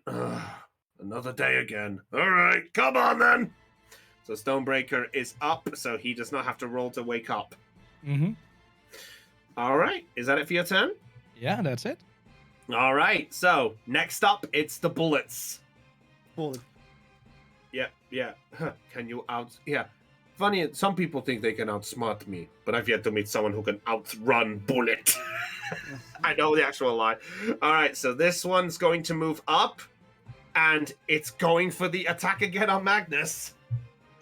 It'll have to try. Okay. Good to know. It's going... Okay, so it's just going to use a single bite against you. All right, single bite. Does a 28 hit? You know it does. Magnus has a +2 because of haste. Did you incorporate that in it? Oh, So yeah, 22 still hits. Oh, only just. Just making sure. Yeah, no, it's a good question. It's a good question. Oh, sorry, I did my maths wrong. 26. Oh. Okay, that still hits you. Fuck. Let's see. What Off. do I roll? Oh my fucking god. Ooh, I just chose this on a whim. This should be fun. Let's see. I need my D12s. This should be fun. Oh, geez, well, D12s. Oh, that's cocked. Okay. Brilliant. Magnus, you take 29 points of piercing damage. And you are grappled. Oh, great. You are basically caught in its jaw at this point. You basically are just there like this. Just got like, yeah, I can. Liam, be glad they don't know suplex. Well, suplex a train. Magnus is not a train, so you know. Yep. Okay. Yep. All right. So, that one's gonna do that. This one is going to use its movement. How much does it have for movement? Oh, 60 this should feet. be. No, it's going to dig underground. Dig. Uh-oh. And it's going to move. Well, it's not going to come up next turn, so... You sure about that? No. So, Tapahay. Near you, it comes up from the ground, and it comes near you, Tapahay, and it's going to try to bite you. I wanted to... And I think he's asleep. Are you awake? No, he woke up. Oh, he's awake. Okay, so Tapahay. Yeah, fair enough. All right, it's going to go for the bite attack on you. Does a 20 hit? No. Yes. Yeah. All right. I love these guys. These guys are fucking fun. I love these guys. All right. Yeah. Oh dear. Oh dear. Okay, Tapahay, you take 31 points of piercing damage. And you are also grappled. And you... Is that the bite of 31? Shut up! Do you want me to make it 87? Just let me nat 20. See what happens. Oh, Alright. please shut Anyway. up. I'm not going to have that many hit points. Let's see. Anyway. Where's my rig die? I'm kidding. No. All right. Well, that's it for there. But this one is going to use a second. It's actually going to use a legendary action. Oh, that legendary action is Of fun. course. The legendary action is. It is going to make. Let's see. Yeah, you know what? It's going to make a. It's going to make a. We're in danger. All right. Grappled in the mouth. Let me just read the effect of this thing because I actually wrote it as something else. Yeah. Okay. I want you to make a strength saving throw for me, please. Tapahay. I could have done this with Magnus, but I thought I might as well just show it with one because this one's dumb. Don't say that. 8. Okay. Uh-oh. As you're in its mouth and you try to sort of push yourself up, it decides to actually lift its mouth up and slam you into the ground. Wow. Not as much damage as the bite though, but it's an extra D12.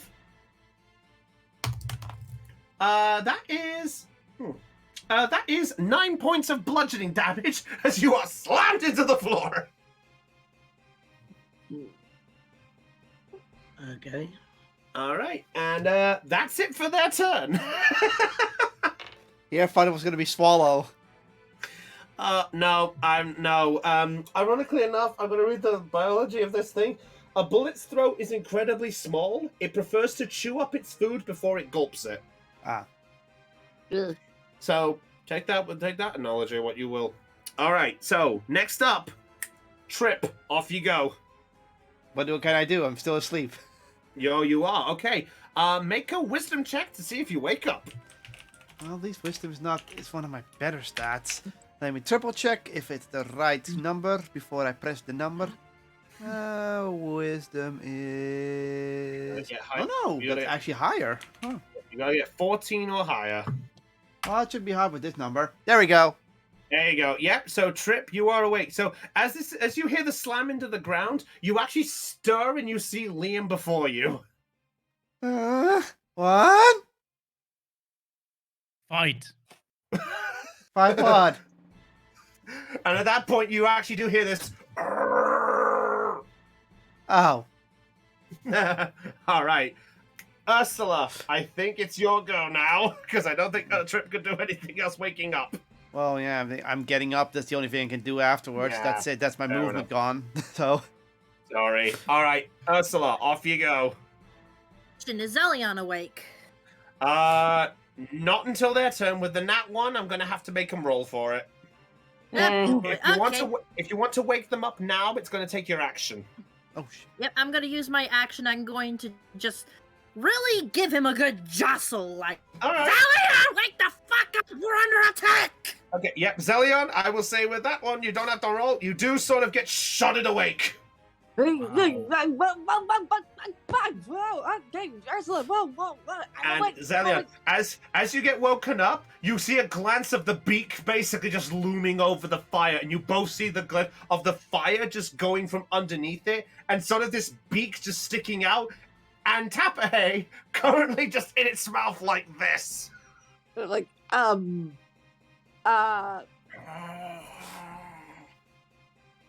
We're under attack. Wake the fuck up! I just stare and just go. Alright. Do I All right. do I have another? Do I? Oh wait, yes, I have because a you bonus were action, I think. yeah, because you were awake, I will allow a bonus action. Okay.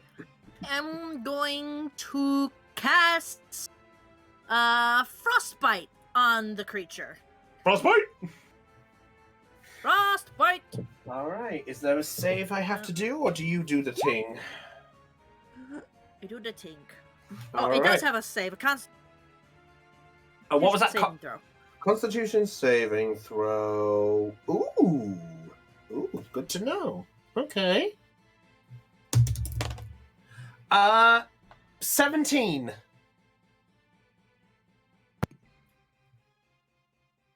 That saves. Sorry. You go to do it, but the fire actually engulfs the frostbite a little bit, and it just sort of, and it glares at you.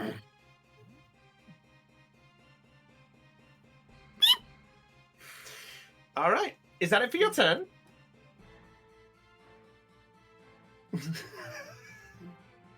Do. All right, Zelion, you are awake. You don't have to roll. Off you go. Not again. Okay. Tapahay, be ready on deck. Okay. Well. Okay. Well, I'm going. Okay, so how far? Okay, and I am going. Okay. I'm going to move up here, and I'm going to thunderclap it. Oh shit! All right. Do you roll for that one again? Sorry. It's a cantrip. A cantrip. Okay. Is there a save to it, or do you roll to attack with it? Let's see. Each creature within range other than you must succeed on a Constitution saving throw or take 1d6 thunder damage. What's the range? Range is 5 feet, and the attack and the save is Constitution 16. Constitution 16. Oh, hey, that's the same roll. That's perfect for me. Thank you. That's cocked. Okay, does a 25 beat that? No. Yes. Sorry. Just so you're aware, it's Constitution saving. Just so you know, it's Constitution saving throw is +6. What? It's a Constitution +6. I'm sorry. Mm. All right, so you go for it, and it just. It doesn't know where to look at this point. Beep. All right, is that it for your turn? Okay, for my bonus action, I'm going to cast Dragon's Breath on myself. Okay, what element? Okay, so I only have access to second level, so second level, and I'm gonna go with ice, cold damage. Cold damage. Okay, good to know. All right. Tapahey, off you go. Stonebreaker is on deck. In fact, Liam, be ready. We'll start the next round. Wait, what about me? I'm still grappled. Oh, wait, did we forget you, Magnus? Yes! Oh, shit. You were, what number were you again? Sorry. Oh, I'm fucking He's sorry. 9. Well, 9.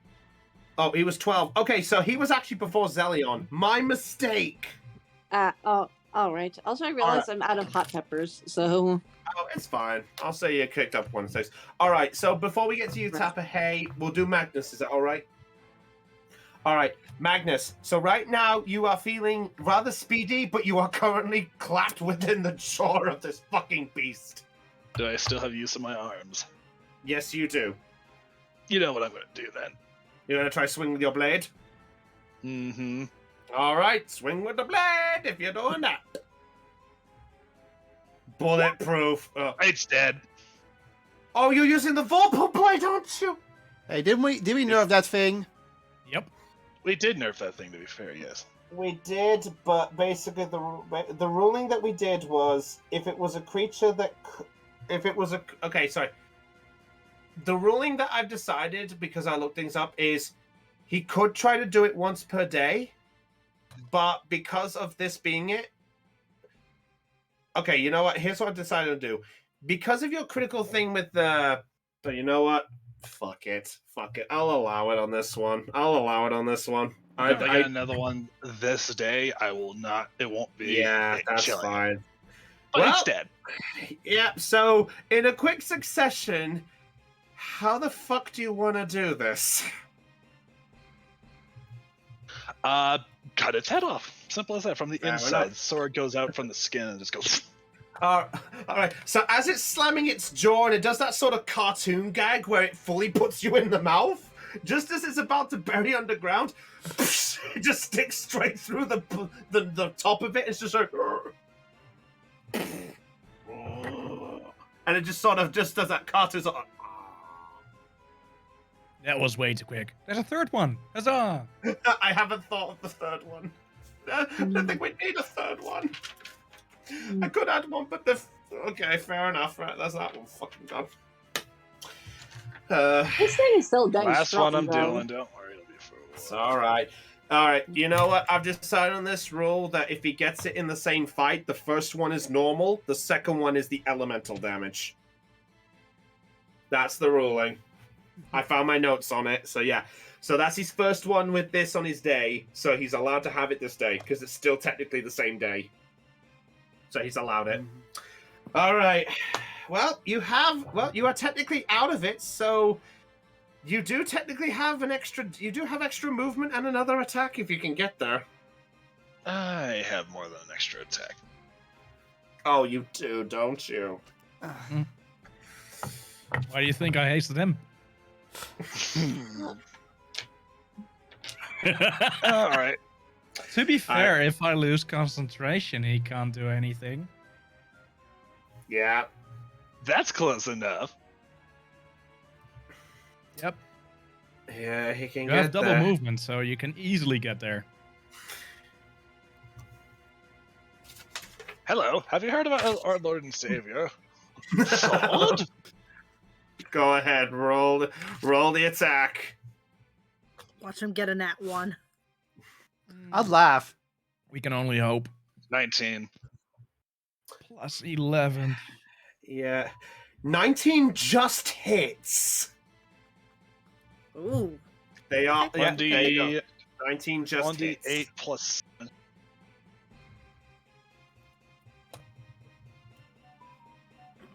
13. 13 damage. Okay. And then I'm going to attack again. Yeah, you got extra attack. 28. Yeah, that hits. Solid 8. Nice, full damage.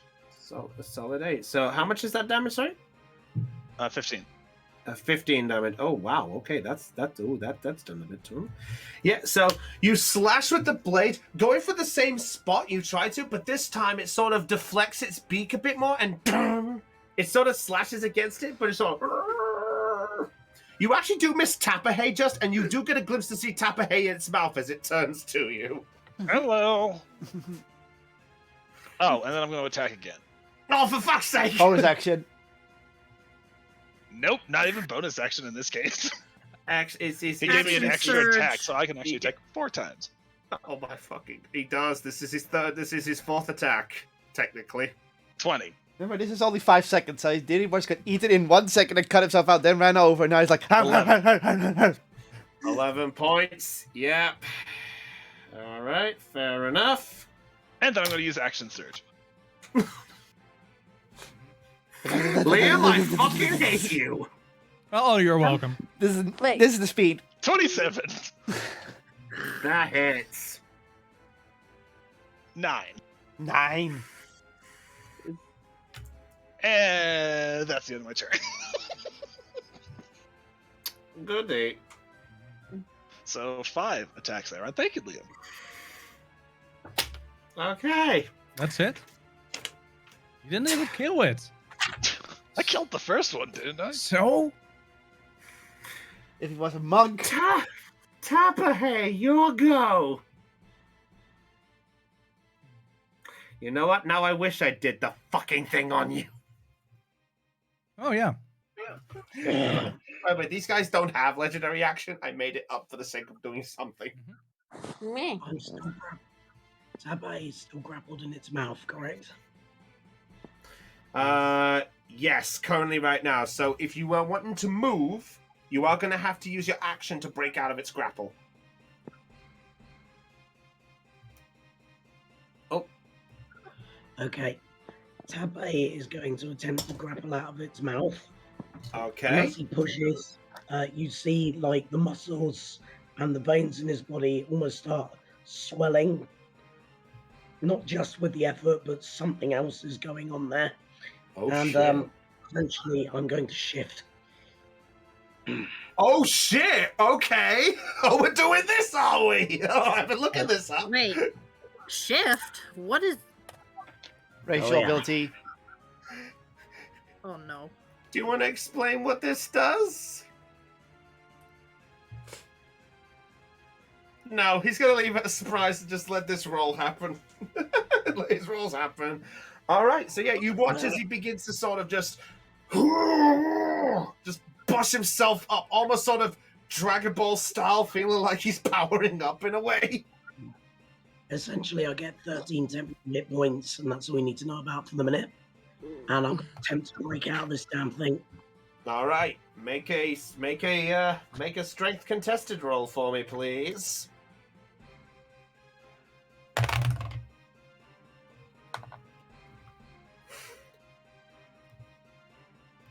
$18. Natural 1. I rolled a nat 1.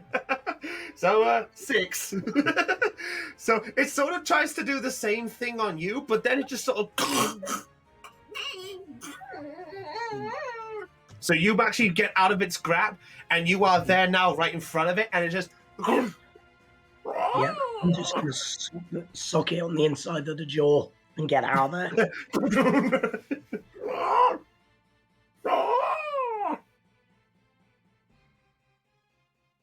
All right.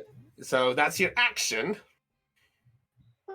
And my bonus, unless I can attempt to intimidate, I'll just, I think that's my turn done. You know what? Because of what you've gone through, do you want to intimidate it? I wouldn't mind trying. Go ahead. I'll allow a free shot. Go ahead. Like, just I love that all. Fuck you! No, fuck you! No, don't take him. Here. So 14. Okay, let me. That's cocked. All right. It looks at you for a moment.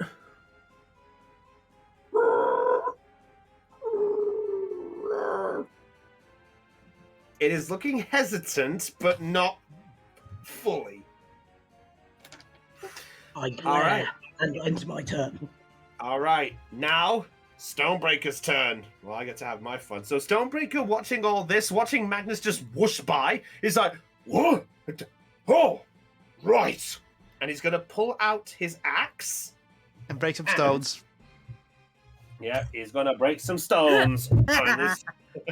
And he looks over at you, Magnus, for a brief moment. He goes, "Do you want to know something, pal?" Kind of busy right now. Yeah. "Do you want to know why I'm called Stonebreaker?" Is it going to get her at it? No, because I like to aim at a creature's personal stones. Damn Oh, Ooh. And That- pulling out his giant slayer axe. What, you thought that axe was for show? yeah, no. I'm a woman, and I even felt that. Yeah, he is going to attack with his giant slayer axe. For a 21, which hits. And that is 2d6 with the axe. He rolled full damage. He rolled 2 6s. Wow, nice. And the creature's got to make a strength saving throw. Which it does succeed, so it does not fall prone, but he strikes at it and goes, "Come on! I want a shot at those bones!" And with that, he is going to use Action Surge himself. He's being pretty ballsy right now. And he's going to attack again. Damn it, Cot. With an 18, he just misses. Ugh. Just misses and... Coward! Stop hiding. Where's the soft spot? That's it for his turn, and now we're finally back to the top of the round. Liam, off you go.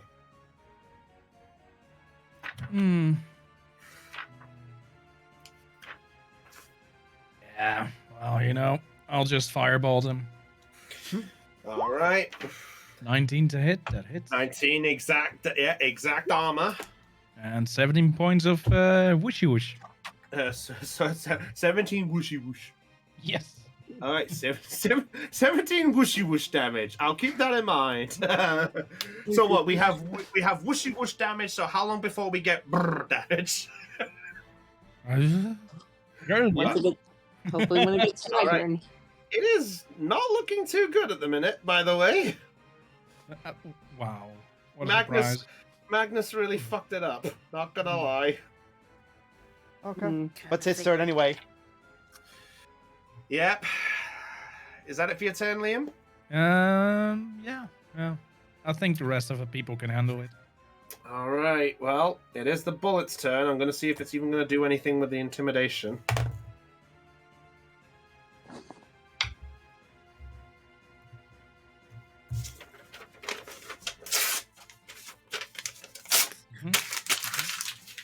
Oh dear.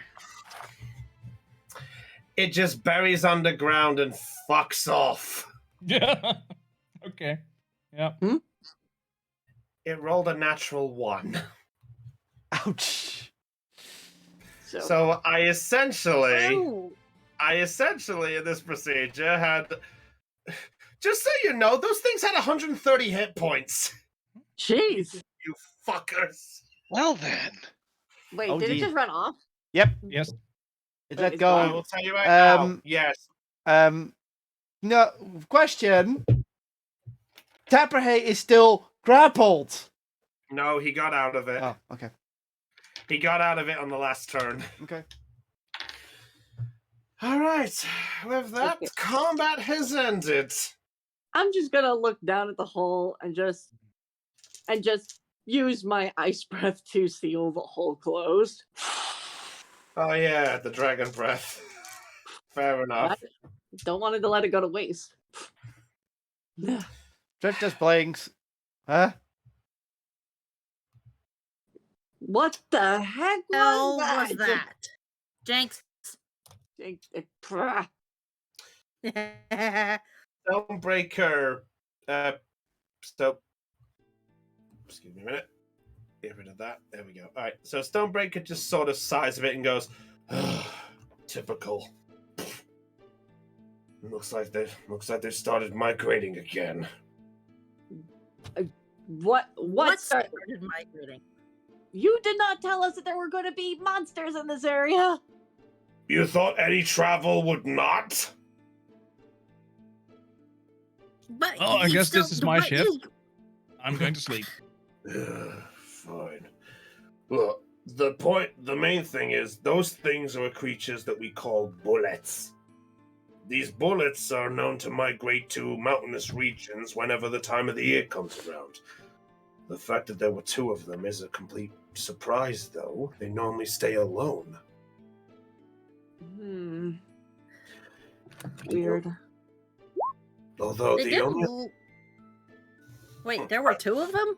What happened to the other one? He points over at he points at Magnus and then points off in the distance. Ursula just face Hey, palms. Yeah, and you watch as Magnus's vorpal blade just drips blood. All right, I have dark vision over 60 feet, so. Yeah. Okay. Jeez. It might have had me in its mouth. I shouldn't say I want to say I'm surprised, but honestly, I'm not. At this point, it's Magnus. Yeah. You I know did what? kill it though. Two. Yeah. You know what? I'm just gonna go to bed, like, away from this area. That's a good idea. I'm coming with you. Yeah.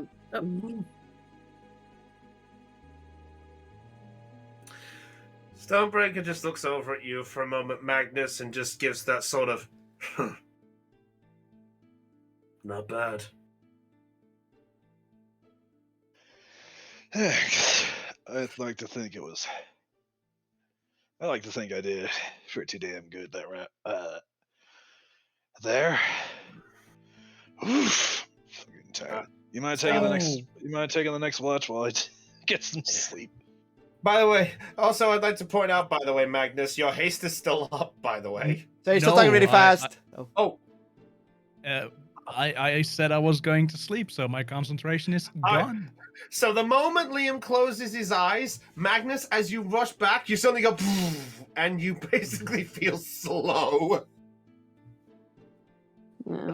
Yeah. For one round, he can't do much. So for about 6 seconds, he just goes. Oh wait, I just saw the end of the haste spell. When the spell ends, the target can't move or take actions until after its next turn. So for about 6 seconds, he gets nothing. Yeah. All right, Turbo here stalks the area originally when he wants to beat the living dead out of someone, but doesn't have anything in hand. Okay. Oh, fair enough. Oh, we didn't actually get to do it, Aeon. I know I'm saving that for another day. Fair enough. Again. That's twice now I've denied this. Very good. All right. So, Stonebreaker is going to, before he takes over the next area, he looks at you and just goes, just give me a minute. And he's going to go over to the carcass of the other one that was beheaded And those of you who are sort of still up, you actually do watch as he pulls out the Slayer axe, and he just begins to hack at the bullet. Eee. At the And balls? he begins. He actually starts at the ball. He actually does start at the ball area, but then he goes there, and now he twirls it around and he actually starts to strike at the beak of the bullet. And and it takes him a while, but he does begin to make it crack. And about half an hour after of like a constant sort of going back and forth, eventually the tip of the beak comes off. This'll do perfect. Perfectly well fed. And he goes to the cart and he just plops it in. Right. So who's watching? Can't sleep after that. Welcome out, Ursa. Oh, Tapahay's gonna watch? Okay, Tapahay's on watch. Is anyone else helping him watch? Yeah, Trip is. Okay, Trip is. Okay. I will say it takes a bit of time there. Tapahay and Trip, would you like to both make perception checks unless you have dark vision, in which case disadvantage. I don't have dark vision, so yay. Let's see. Perception. Disadvantage if you have it, or if you don't. Sorry, if you don't have it and you're rolling, it's disadvantage. But otherwise, it is you understand what it is. Let's see. 11. Okay, so Trip rolled for the disadvantage, so I guess you get your own roll. Your own roll there, my friend. So Tapahay, one roll for you. 21. Natural 20. Dang. Oh, they have advantage instead of the reverse. My Yeah. nose knows. Yeah, fair enough. With your nose, you do not catch a single whiff of anything out of sight. You know that the area is completely clear.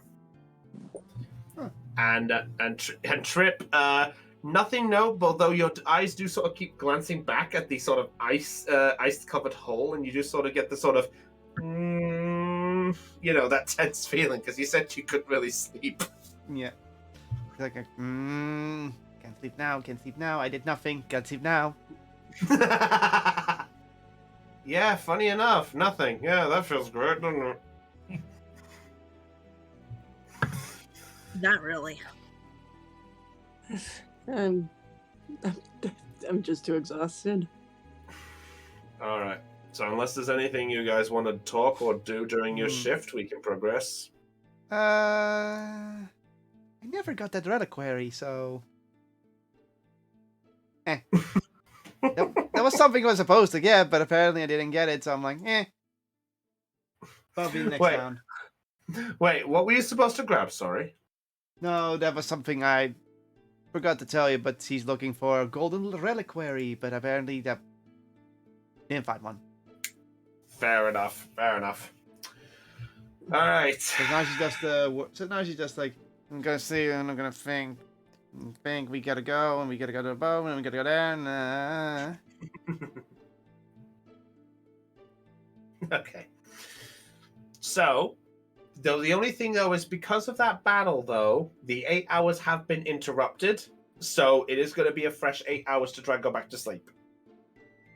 Okay. Ooh. So if anybody wants to make another one while the sun is beginning to rise, I'm taking a long rest. you know what? I will say this for the context of things. Nothing else bad happens to you in this year, so you all get your long rest. Yay. Is there supplies to cook a stew? Is there supplies to cook a stew? I would say there might be a fair bit in places. Okay, then I want Trip to cook a stew. Okay. Ooh, how do we? Okay. How what do we roll for cooking? I don't know about cooking. Well, first off, let's take it in steps. First off, there's probably a pan to cook a stew in, and we have a campfire, so those 2 count. So those are out of the way. Ingredients.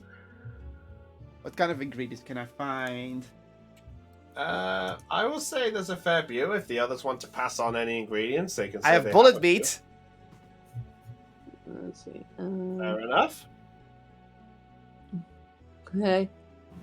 I don't have much in the way of food other than rations. Same. I do have a mystery potion, but I don't want to risk poisoning anyone because I don't know what it does yet.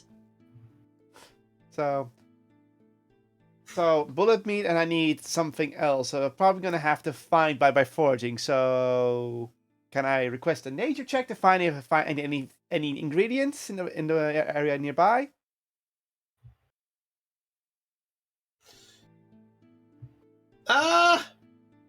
You can make an investigation check if you want to look around for any type of ingredient. Sure. I mean, otherwise it's just a meat stew. That's a bit boring. Survival on a straight roll with proficiency on cooking. Yeah, I'd say if that's what I'll say Tripper has some proficiency. I'd say she's used to this type of stuff. Oh, all right. Investigation one. Yeah, while Trip is cooking or finding ingredients, I'm going to pull out my flute and play a jovial tune while using prestidigitation to make it look like fairies are flying around me. That's while I'm fair. playing. 4. Wait, a 4 for investigation? It's only a +1. Oh, fair enough. All right.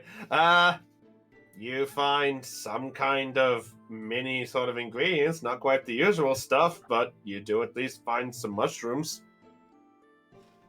Magic mushrooms? I'll use them. It's All like, I mean, they can it be works. given the right situation.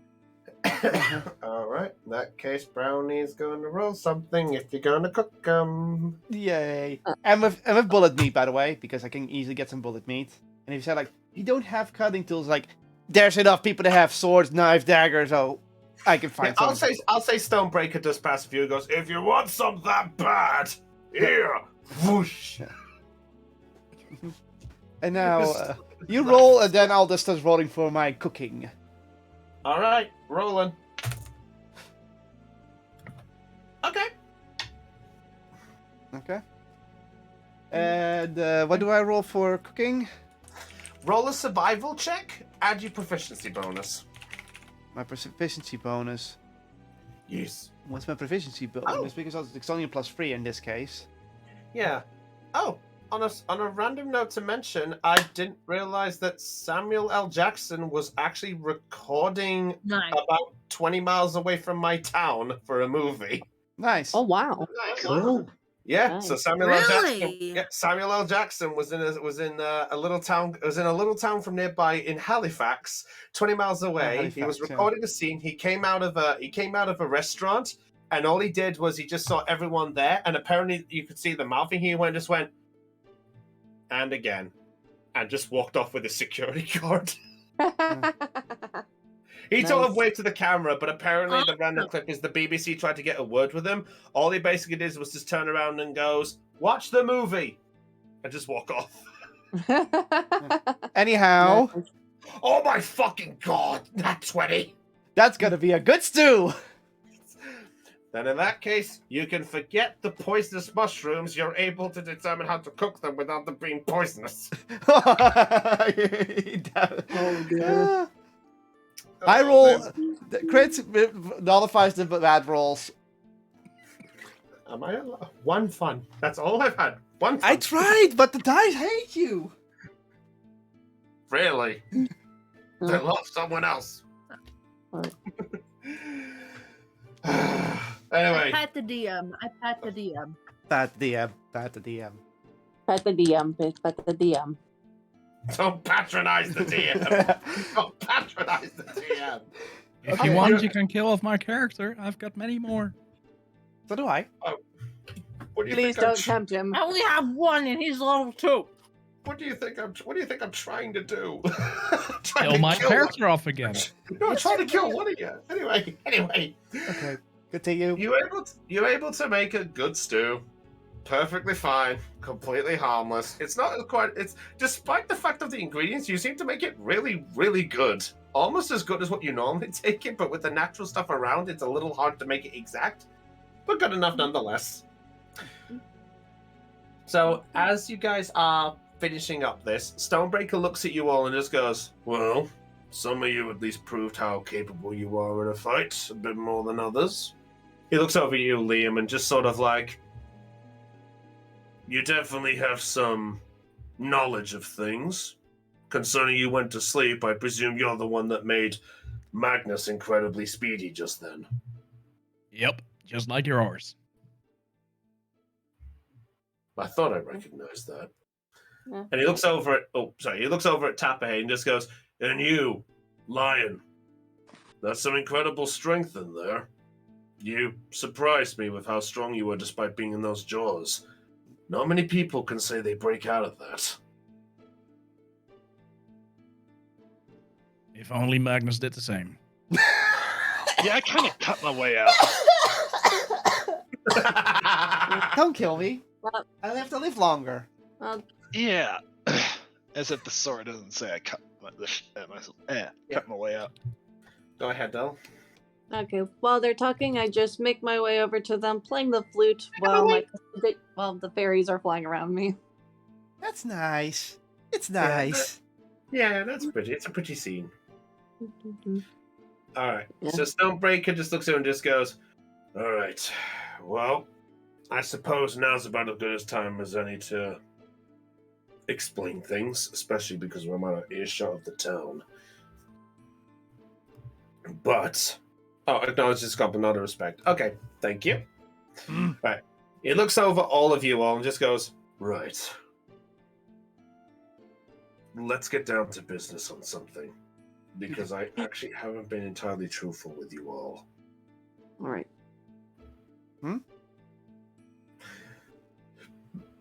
Yes, I did need your teleportation circle, but not for the reasons that you think. You lied to us. All right. I stopped playing the flute to pay attention to what he's to Stonebreaker. The string just. And no, I'm playing the flute, not the Okay. lute. Well, that's how bad your flute was. The string with it. Zelion's gimmick: when he gets surprised, the string breaks out of any instrument, even if it's a drum. Yeah. Drums have strings, depending on how it's made. Yeah, I know. Plot twist. Yeah. Guys, I have a question. Oh. Is it alright if I quickly invite one of my buddies in here? He just wants to listen in. Because he's trying to do D&D and he doesn't. We have a stream he can watch. True. Invite him to the stream, yeah, because I'd rather keep this as just this. Otherwise, there's two people I would want to invite myself to come listen to this, but I'd rather not. That's why we have to stream. This is why we have to stream, people. Mm-hmm. No. It was good you asked, though. I appreciate you asking rather than just doing it, though. Thank you for that. All right. Mhm. Okay, yeah. So at this point, he does look at him and goes, "Yes, that special chalk that you got is helpful, but the teleportation circle we need is not for a helix, per se. What's it for then? I'm in need of a little bit of searching for someone."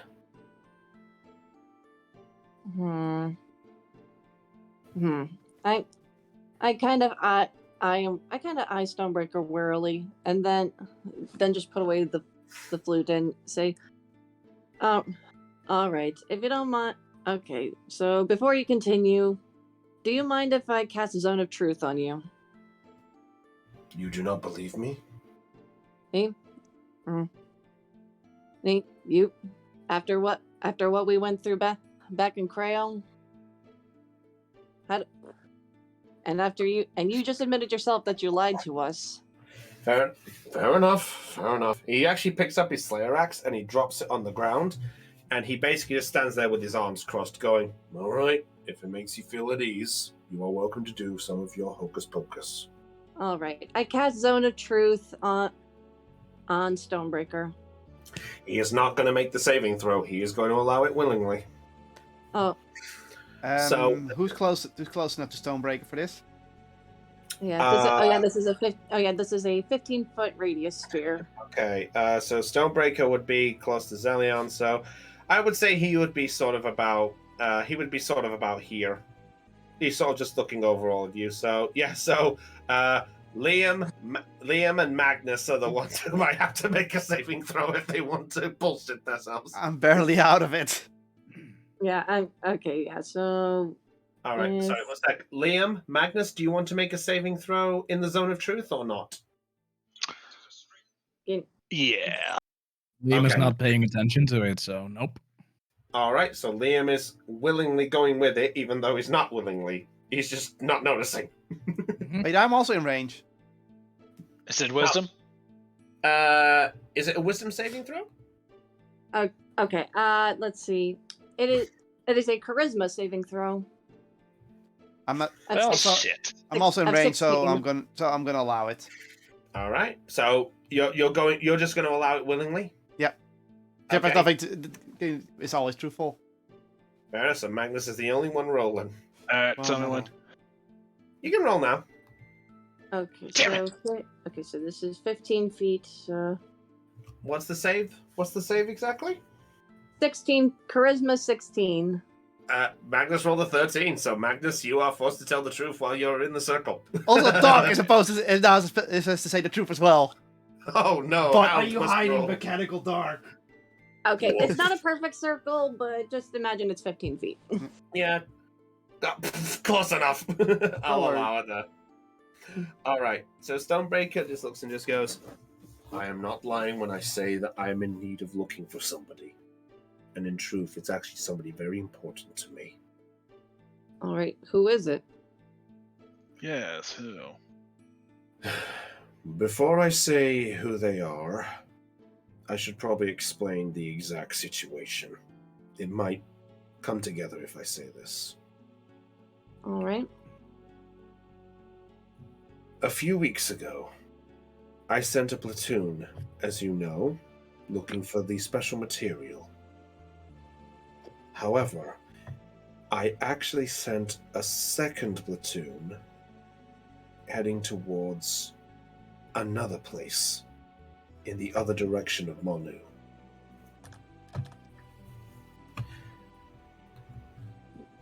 He sort of shuffles himself and tries to sit down on the ground as it was. He sort of sighs a bit as he looks up, and he basically just shakes his head, and he knows he can't shake it, but he's just doing it anyway to express how he's feeling. Are you familiar with Brine Fist? Brian Fist. Do I know Brian Fist? Anyone who wants to, you can make a history check for me, please. Well, if I I do know, can I do have to that. say it anyway, so that's the fun of it. Yeah, that's the fun. I don't think I'm close I enough. don't think I know. I'll roll a history Oh. check myself. I do it because I'm on. Oh shit! Oh. Dirty 20! Dirty 20! 30-20. You do it 15. because you're an oh shit. Well, 15. Okay, 13. Wait, Magnus, let's see, 12, 16, 20, 15. Tapahay will try to roll, even though Tapahay, of course, has just woken up a few days ago. Yeah, if you want to skip this, you can do Tapahay. Mm-hmm. Ursula will go back to the second file. Okay, all right. So he looks over and just goes, "Brine Fist is a secluded little town that is located within the Iron Mountains in the top half of Monu. Oh yeah, I remember that. I believe Yeah. some dwarves that came to my village were from there. Ah, Mm, Interesting. What was this dwarf's name, if you mind my asking?" now I need to roll. I don't know their names to the dwarves. All right. What was your history check again, sorry? 20. Dirty 20. All Dirty right, 20. yeah. You do have a name for this. Uh-huh. Yeah, I was hoping to keep this one hidden, but I guess this works here. His name is Sadice. That is SIIDICE. Sorry again? SIIDICE. Sadice. Alright. You can tell I constructed this name literally a while ago by this procedure. Or when I presented this, I was looking for inspiration. Looks up on fantasy name generator. Fuck you. Hey, no shame in that. No shame in that. I do it too. You're not Yep. wrong. All right. Same. Yeah, so he goes, his name was Sadice. Sadice is the one that came to your village.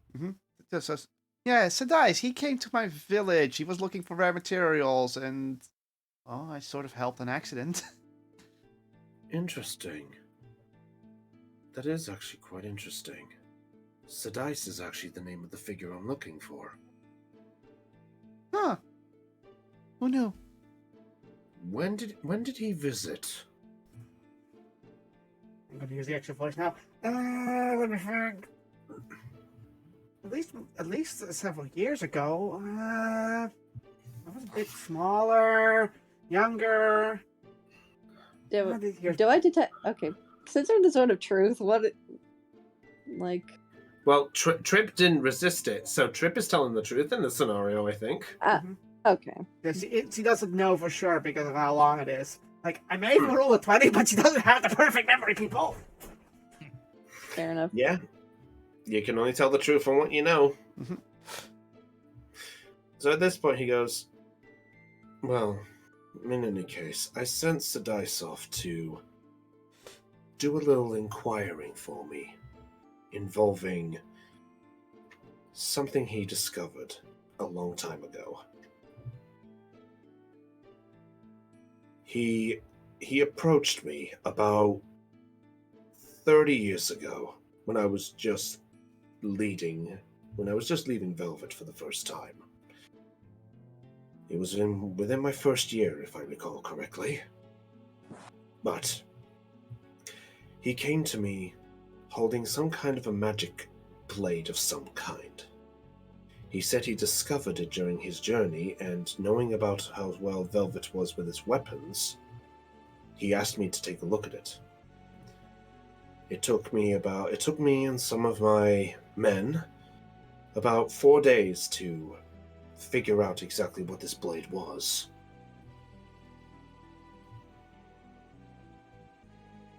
It was a Vorpal blade. And he looks over at you, Magnus. Pretty much exactly like the one you're holding. Ew.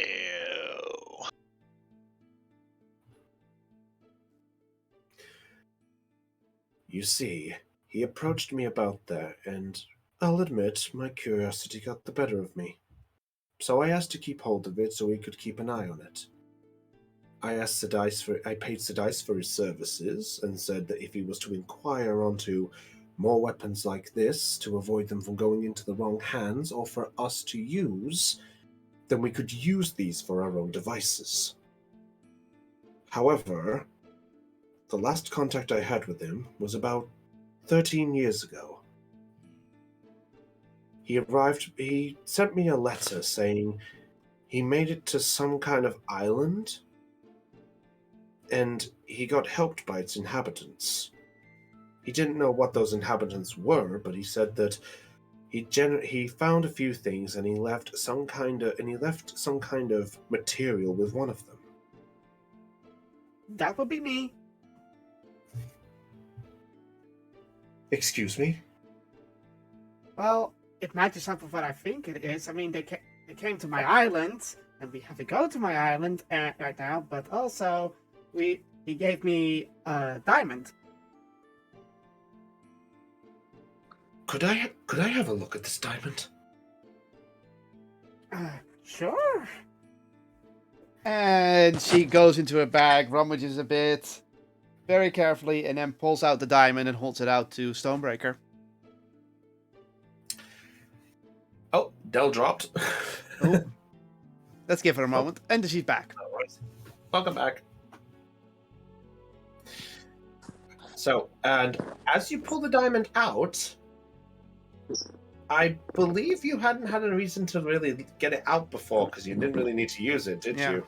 Yeah, we never used it. We could have used it a while ago. They'll drop again.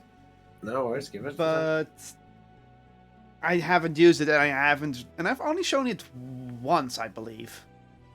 When did you show it off? Just remind me, just to make sure I got my notes right. I believe when I joined the full party, I just showed up. So then went and tell my backstory and such.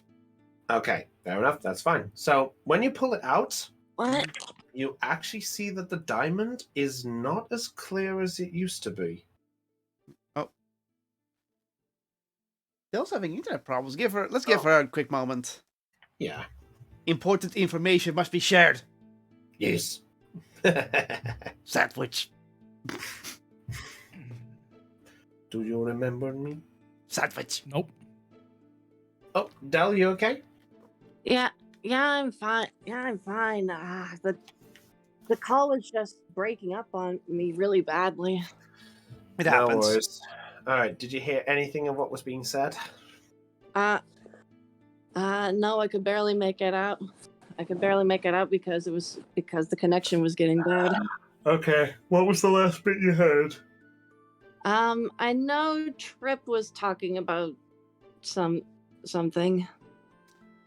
So, short version is she mentioned that she was the person who helped Sadice. All right. And she whipped out the diamond, and you find that the diamond is not as clear cut as it used to be. The diamond is now pure black. Trip looks at it. Ooh. What happened? And to it. Huh? As I thought. So it did match of what Sadice told me. What's that? That diamond is no ordinary diamond. It is a special kind of diamond known as a noir harness diamond. Noir harness? What? I have to change the item description. Yeah. What? Can you describe what this diamond does?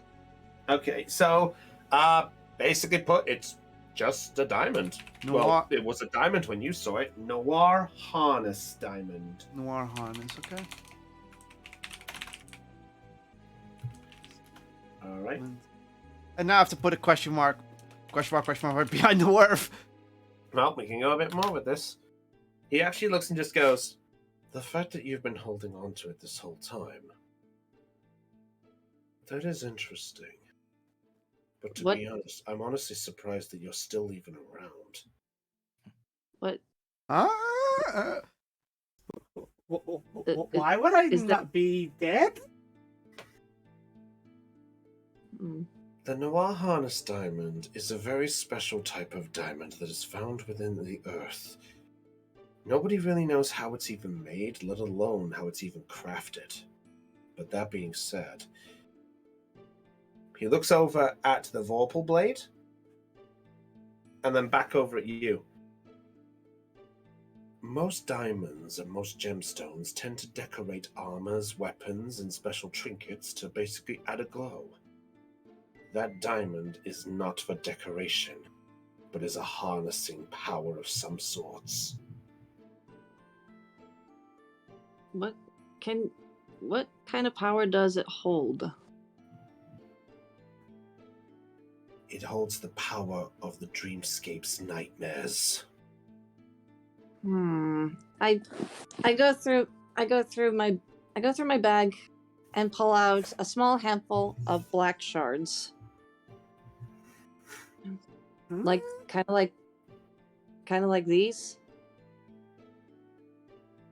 Where did you get those ones? So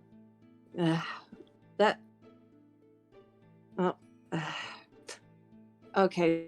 So before we went to Creo, well,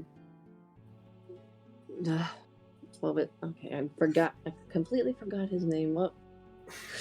Diction. Yeah, Diction had practically terrorized the city of Helix with this, and he was carrying this black gem. And it shattered when we killed him at the time. And This as is you, all- as you look at this, you actually see it's the same color as the diamond, by the way. Huh. Yeah.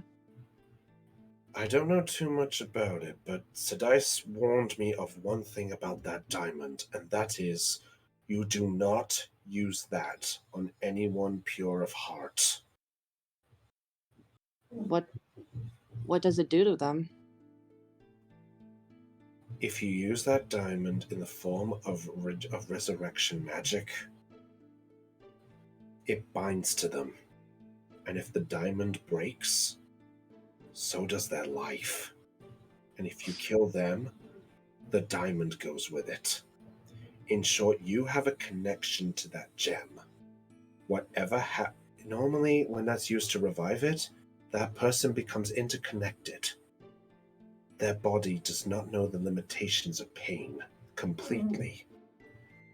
It appears that when you found this Diction fellow with the shard, it sounds like he couldn't fully get behind its power.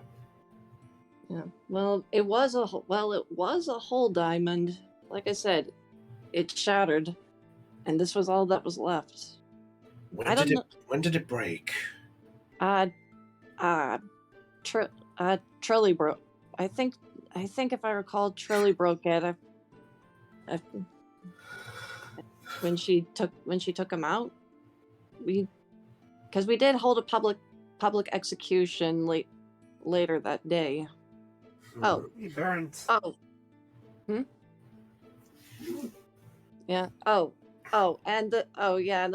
And I think he managed, and I don't know how, but he turned the people of Helix into like these weird, dark blobs.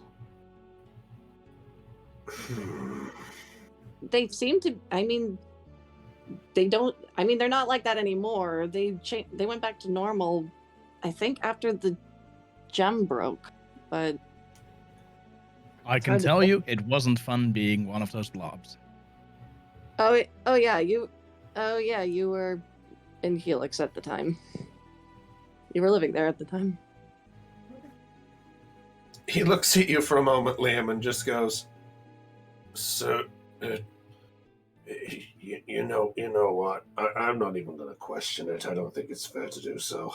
It's a bit tough to explain, but all we know is that Diction.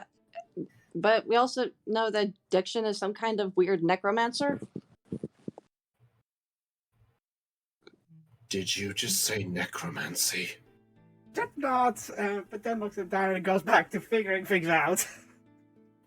Well, Oh no.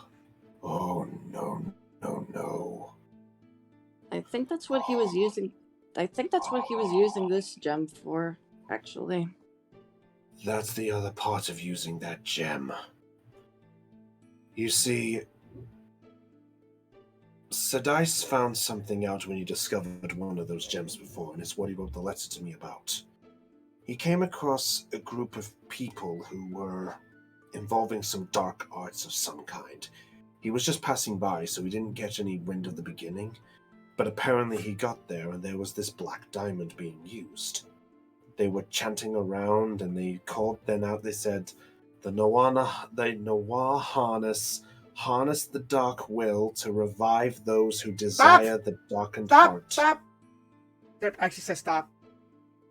Oh, but I know where you're, okay, yeah, I get it. Nope. He goes, oh, right, sorry, I should stop. Yeah, sorry. I'll say he stopped before the ending. But when then this black vortex just engulfed all of them, and all that was standing there was some kind of demon. the demon was there and he roared, and fortunately Sadice managed to get away. But then, a few days later, that demon terrorized a small little town. I don't remember the name of the town, unfortunately, but all I know is it nearly wiped them out. Fortunately, somebody managed to take out this demon, and in the process, when it was killed, it fell to the ground and this black diamond fell out in pieces. But the demon performed things that the researchers apparently didn't think it knew how to do. It was a demon of fire, but yet it could conjure ice, lightning, and other little skills. And I do remember, I think one of those skills was even turning people into like some kind of black sort of substance. Yeah. So my guess, by the sounds of that connection, if I'm to hazard a guess, I would say that gem fuses with them, grants them the power, and when push comes to shove, it does that transformation. But what I don't get is, why on earth would it want to transform things into like that gunk? We unfortunately don't have the answer to that either. We don't know why Diction did that. I put the shards away back in my bag.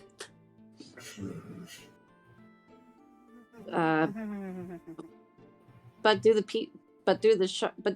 does the diamond do anything while it's in pieces? That said I didn't find out, I'm afraid to say. Ha. Oh, okay. Ursula, are you still keeping the distance, or are you listening to this, by the way? Heidi? I'm eavesdropping, but I'm trying to keep my opinions to myself. Okay, that's fair. Alright. So Sadice just so he mentions Sadice didn't find that information, unfortunately. He just wrote what he discovered. He knew that the town was looking at it, but when he went back, he found that the town was abandoned.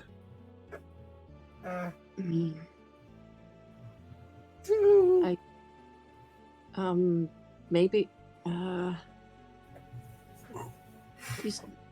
You said that those people were turned into those dark blob things, right? That's what I was told, yes. Well, maybe I get the feeling I may know what happened. And then I tell him about what happened in Helix when some of the black blobs left the gates. They disappeared.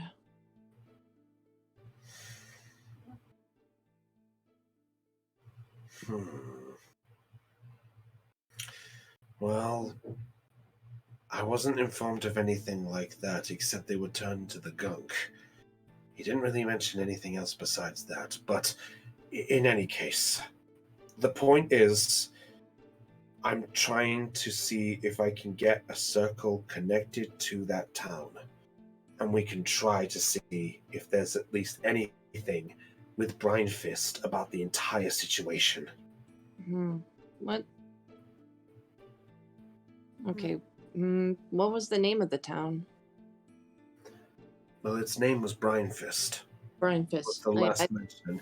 But he apparently said it was like an outskirts outside of Brine Fist, but I don't know too much about that one. The only thing I know about up there is that supposedly it's home to some kind of temple or something. Okay. Have I been to that location before? You have not. Okay, I have not. No. And also, Cot's been waiting patiently. Sorry, Cot. It's more like, Trip is like, holding this diamond the whole time!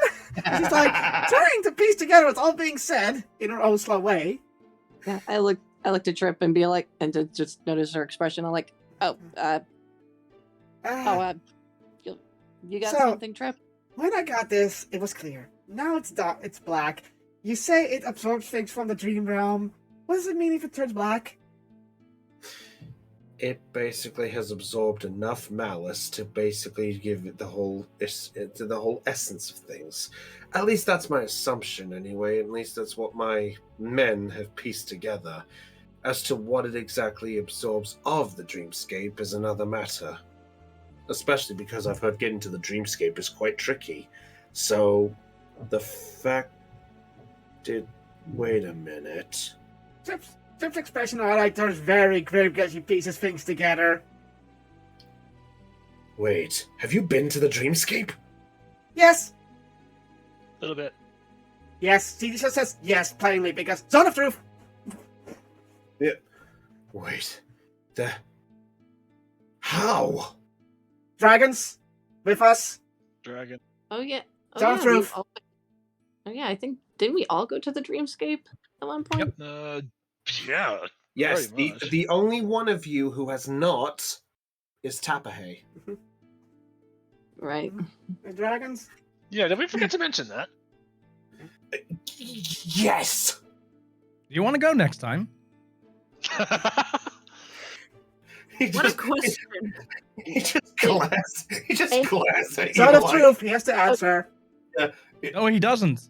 No. He can just not say anything. Yeah, if he speaks, he has to tell the truth. If he doesn't want to speak, he can stay silent. Okay. Yeah. In our defense, the dragons didn't really give us any choice in the matter. I see. Well, that explains that, but if you... Hold on. You're working with the dragons, right, you said? Yeah. I've just had a thought on something. Oh. If it's absorbing from the dreamscape, what have you encountered in the dreamscape? Dragons. Besides the dragons, nothing really. Here comes Trip in the Zone of Truth. Well, we can kill the dragon god Diablos, and also another dragon that's probably gonna destroy my home village. Wait, what? Huh? Is it a... Alright, I'm walking over to the trip and just closing her. Yeah, I think that's enough. Wait, did you say Diablos? Yeah, Trip Yes. said Diablos. Yeah. Yeah. We've been trying to stop him from coming back. I heard you were involved in something, but that gem is... We were told to keep our mission a secret. But Trip in the Zone of Truth. Okay. Should I? Okay, I think I'm gonna dispel this Zone of Truth before Trip says anymore. There we go. It's disabled now.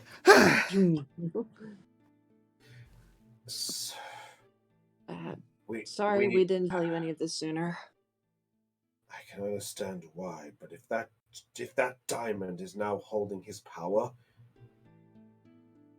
then we may have a slight other issue, because if he's doing it with diamonds, then Diablos is trying to affect resurrection spells of all kinds. That explains a lot. So that means you must not use that diamond for any revival whatsoever. If you do, sure, you might revive, but I don't want to think of what could happen. Trip not, but to ask another question, you said that you're surprised I'm still around. What does the diamond else do that it would have killed me? Well, I just mentioned that if you used it for any reason, you could be absorbed or something, as part of, like, this sacrifice or ritual to revive something. Uh-huh. He puts it back into the bag and ties it tightly. Alright. Nope. Can't we just Anyway. destroy it? You could destroy it. I mean, it's still a diamond. Anything could destroy a diamond if it's strong enough to do it, so you could do it. I mean, Or a I bag have of holding in a bag of holding. It's always a good one.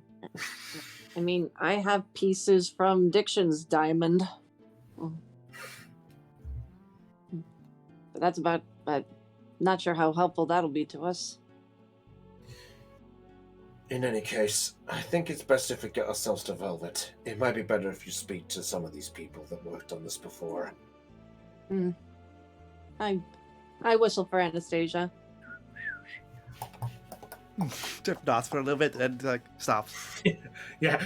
At this point, you're nodding. Stonebreaker puts the hand on your head like, okay, that's enough. It's like, Well, how tall is Stonebreaker? I mean, he has to reach up to to the tall woman. how tall? I think to my knowledge, I think he's about 7'5". Yeah, Trip is tall. No, fair enough. He's just all, stop it. All right, I climb onto Anastasia. All right. He sort of Yeah, looks at all of 7'4". you and just goes, all right, in any case, we should probably get going. If we get ourselves back to Velvet, we can, if you excuse my pun, we can piece together what we can and see what we can figure out about this. But Because this is starting to sound like a lot worse. And I think we found what Diablos is trying to do from his space. I think he's trying to affect any resurrection he can. But as to why, well, I think we need some answers ourselves. But that's all. But this is all I know. I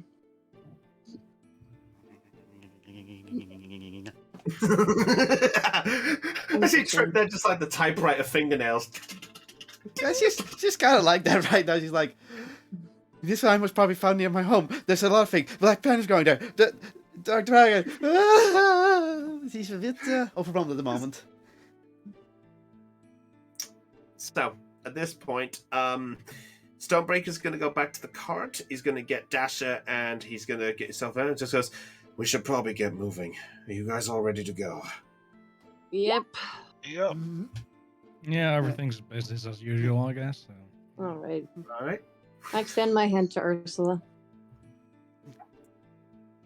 And I take it and hop onto Anastasia's back behind him again. Okay. All right. So he looks and just goes, all right. And at this point as well, before Stonebreaker fully gets out, he actually gets off and he actually sort of snuffs out the fires of the campfires the best he can, by the way, because remember, only you can prevent forest fires. Right. Right. I'm gonna prestidigitate the lit fire and snuff it out. That's fine. I'll say you do that easily. All right. So as this happens there, Stonebreaker gets back on the cart and he goes, all right. Still about another 2 days to Velvet at best with how fast we can go. I hope you can keep up. And he whips the reins, and Dasher begins to suddenly just slam the hooves and begins to jet off with you all in the cart. Anastasia sees this and gallops as fast as it can, and you all begin to make your way towards Velvet once more on a crisp sort of near midday sun. The weather's fine, and with these thoughts in your mind, the journey seems to continue. And that's where we'll end tonight's session. Fair. Ooh. Who do you think could bring those shards back into play? I've been waiting. So, I'm going to say this right now. Your diamond has been a black diamond, just so you're aware, ever since your encounter with Diablos in the Dreamscape back in Creo. wasn't he Creo? Wasn't he before in Creo? That's No, remember the nightmare you had of your homeland? Yeah. That dragon that you thought was the black dragon. So the black dragon that revived was that? The one speaking to you in the mind? Yeah. That was Diablos having his fun. One question. Time out. Yes. I had the diamond since the start. I was also sucked in the dream of Diablos, remember? Oh, right. Yeah. Sorry. I realized I thought that wrong. Yeah, That's why I what meant it to was. Diablos, because that was Yeah. and Back at Helix. that's I nearly revived Diablos in Muckbeard. Yes, you did. Moon, I almost made you to make BBEG. That would have been cool. I'm not going to lie. When you did that, my head was like, it's not strong enough, but it might do something. Ooh, that would have. Moon is like, damn it, Caitlin, you prevented me from becoming the BBG of a campaign. But now we have 2 encounters of him, so now it's definitely in there. And now I think Yeah, we know well- why Diction had the diamond in the first place. Yeah, he was trying to revive the big bad baddie. Mhm. Whatever. And it's destroyed. And the one he had is destroyed too. Yeah, but there's still another one. So Yeah, of that's course we four. got to see what happens with that lovable diamond that a furbog is holding a very, very good connection with. Isn't that right? From your past. Yeah. Ooh, this should be fun. Anyway, with that said, that's all for tonight's episode. So, thank you so much for coming, everybody. It's been fun. It's been good to come back. Woo! It's You good to can be tell- back. Yeah, you can tell I've been working on shit, and I'd like to point out, fuck you once again with that fucking blade. I was looking for You someone. know you love me. No. Don't test the DM, Chopper. You're not going to live another sunrise if you do. Oh shit. Pack of rust monsters. Just remember, I have a fucking book. You can find something. Yes, he does. Yes, he does. Raven, you can look at me all you want. Just remember, if anything happens to you, it's down to whoever teases me. Beware the DM. Yes, The DM will remember this. he will. Anyway, with that said, everyone, I think it's fair to say that perceptions rolled low. It's time for us to go. So with that said, everybody, in 2 weeks' time, we will be back in Monu once again. So, with this new information about Sadice, what exactly is the whole purpose behind these diamonds? Is there more to this than meets the eye? Will the crew be able to help this reunion happen? And more importantly than ever before, what is the situation with Brindfist concerning it's at the Iron Heights Mountains? I'm sure it's not important. Anyway, with that said, it's goodbye from Brownie, your Dungeon Master for tonight. It's goodbye from all of our beloved players, from Aeon, Bye, everybody. Chopper, Later. Raven, Bye. from Heidi, Sponsored by Milk. from Dell. Thank you. Face reveal. Bye, boy, everybody. Oh. Nah. Love you too, Dell. And goodbye from Cotlol. Goodbye.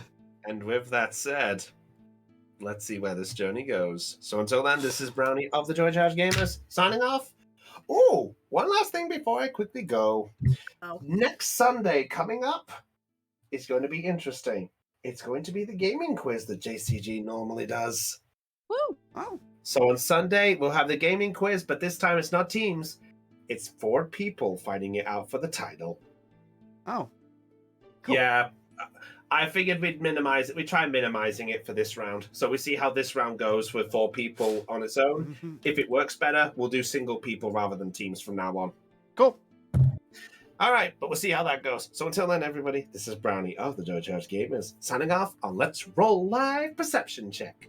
Until then, everybody, stay charged. Catch you all later. And of course, everyone, remember to roll high, or else to your life, say goodbye. That's Bye. funny.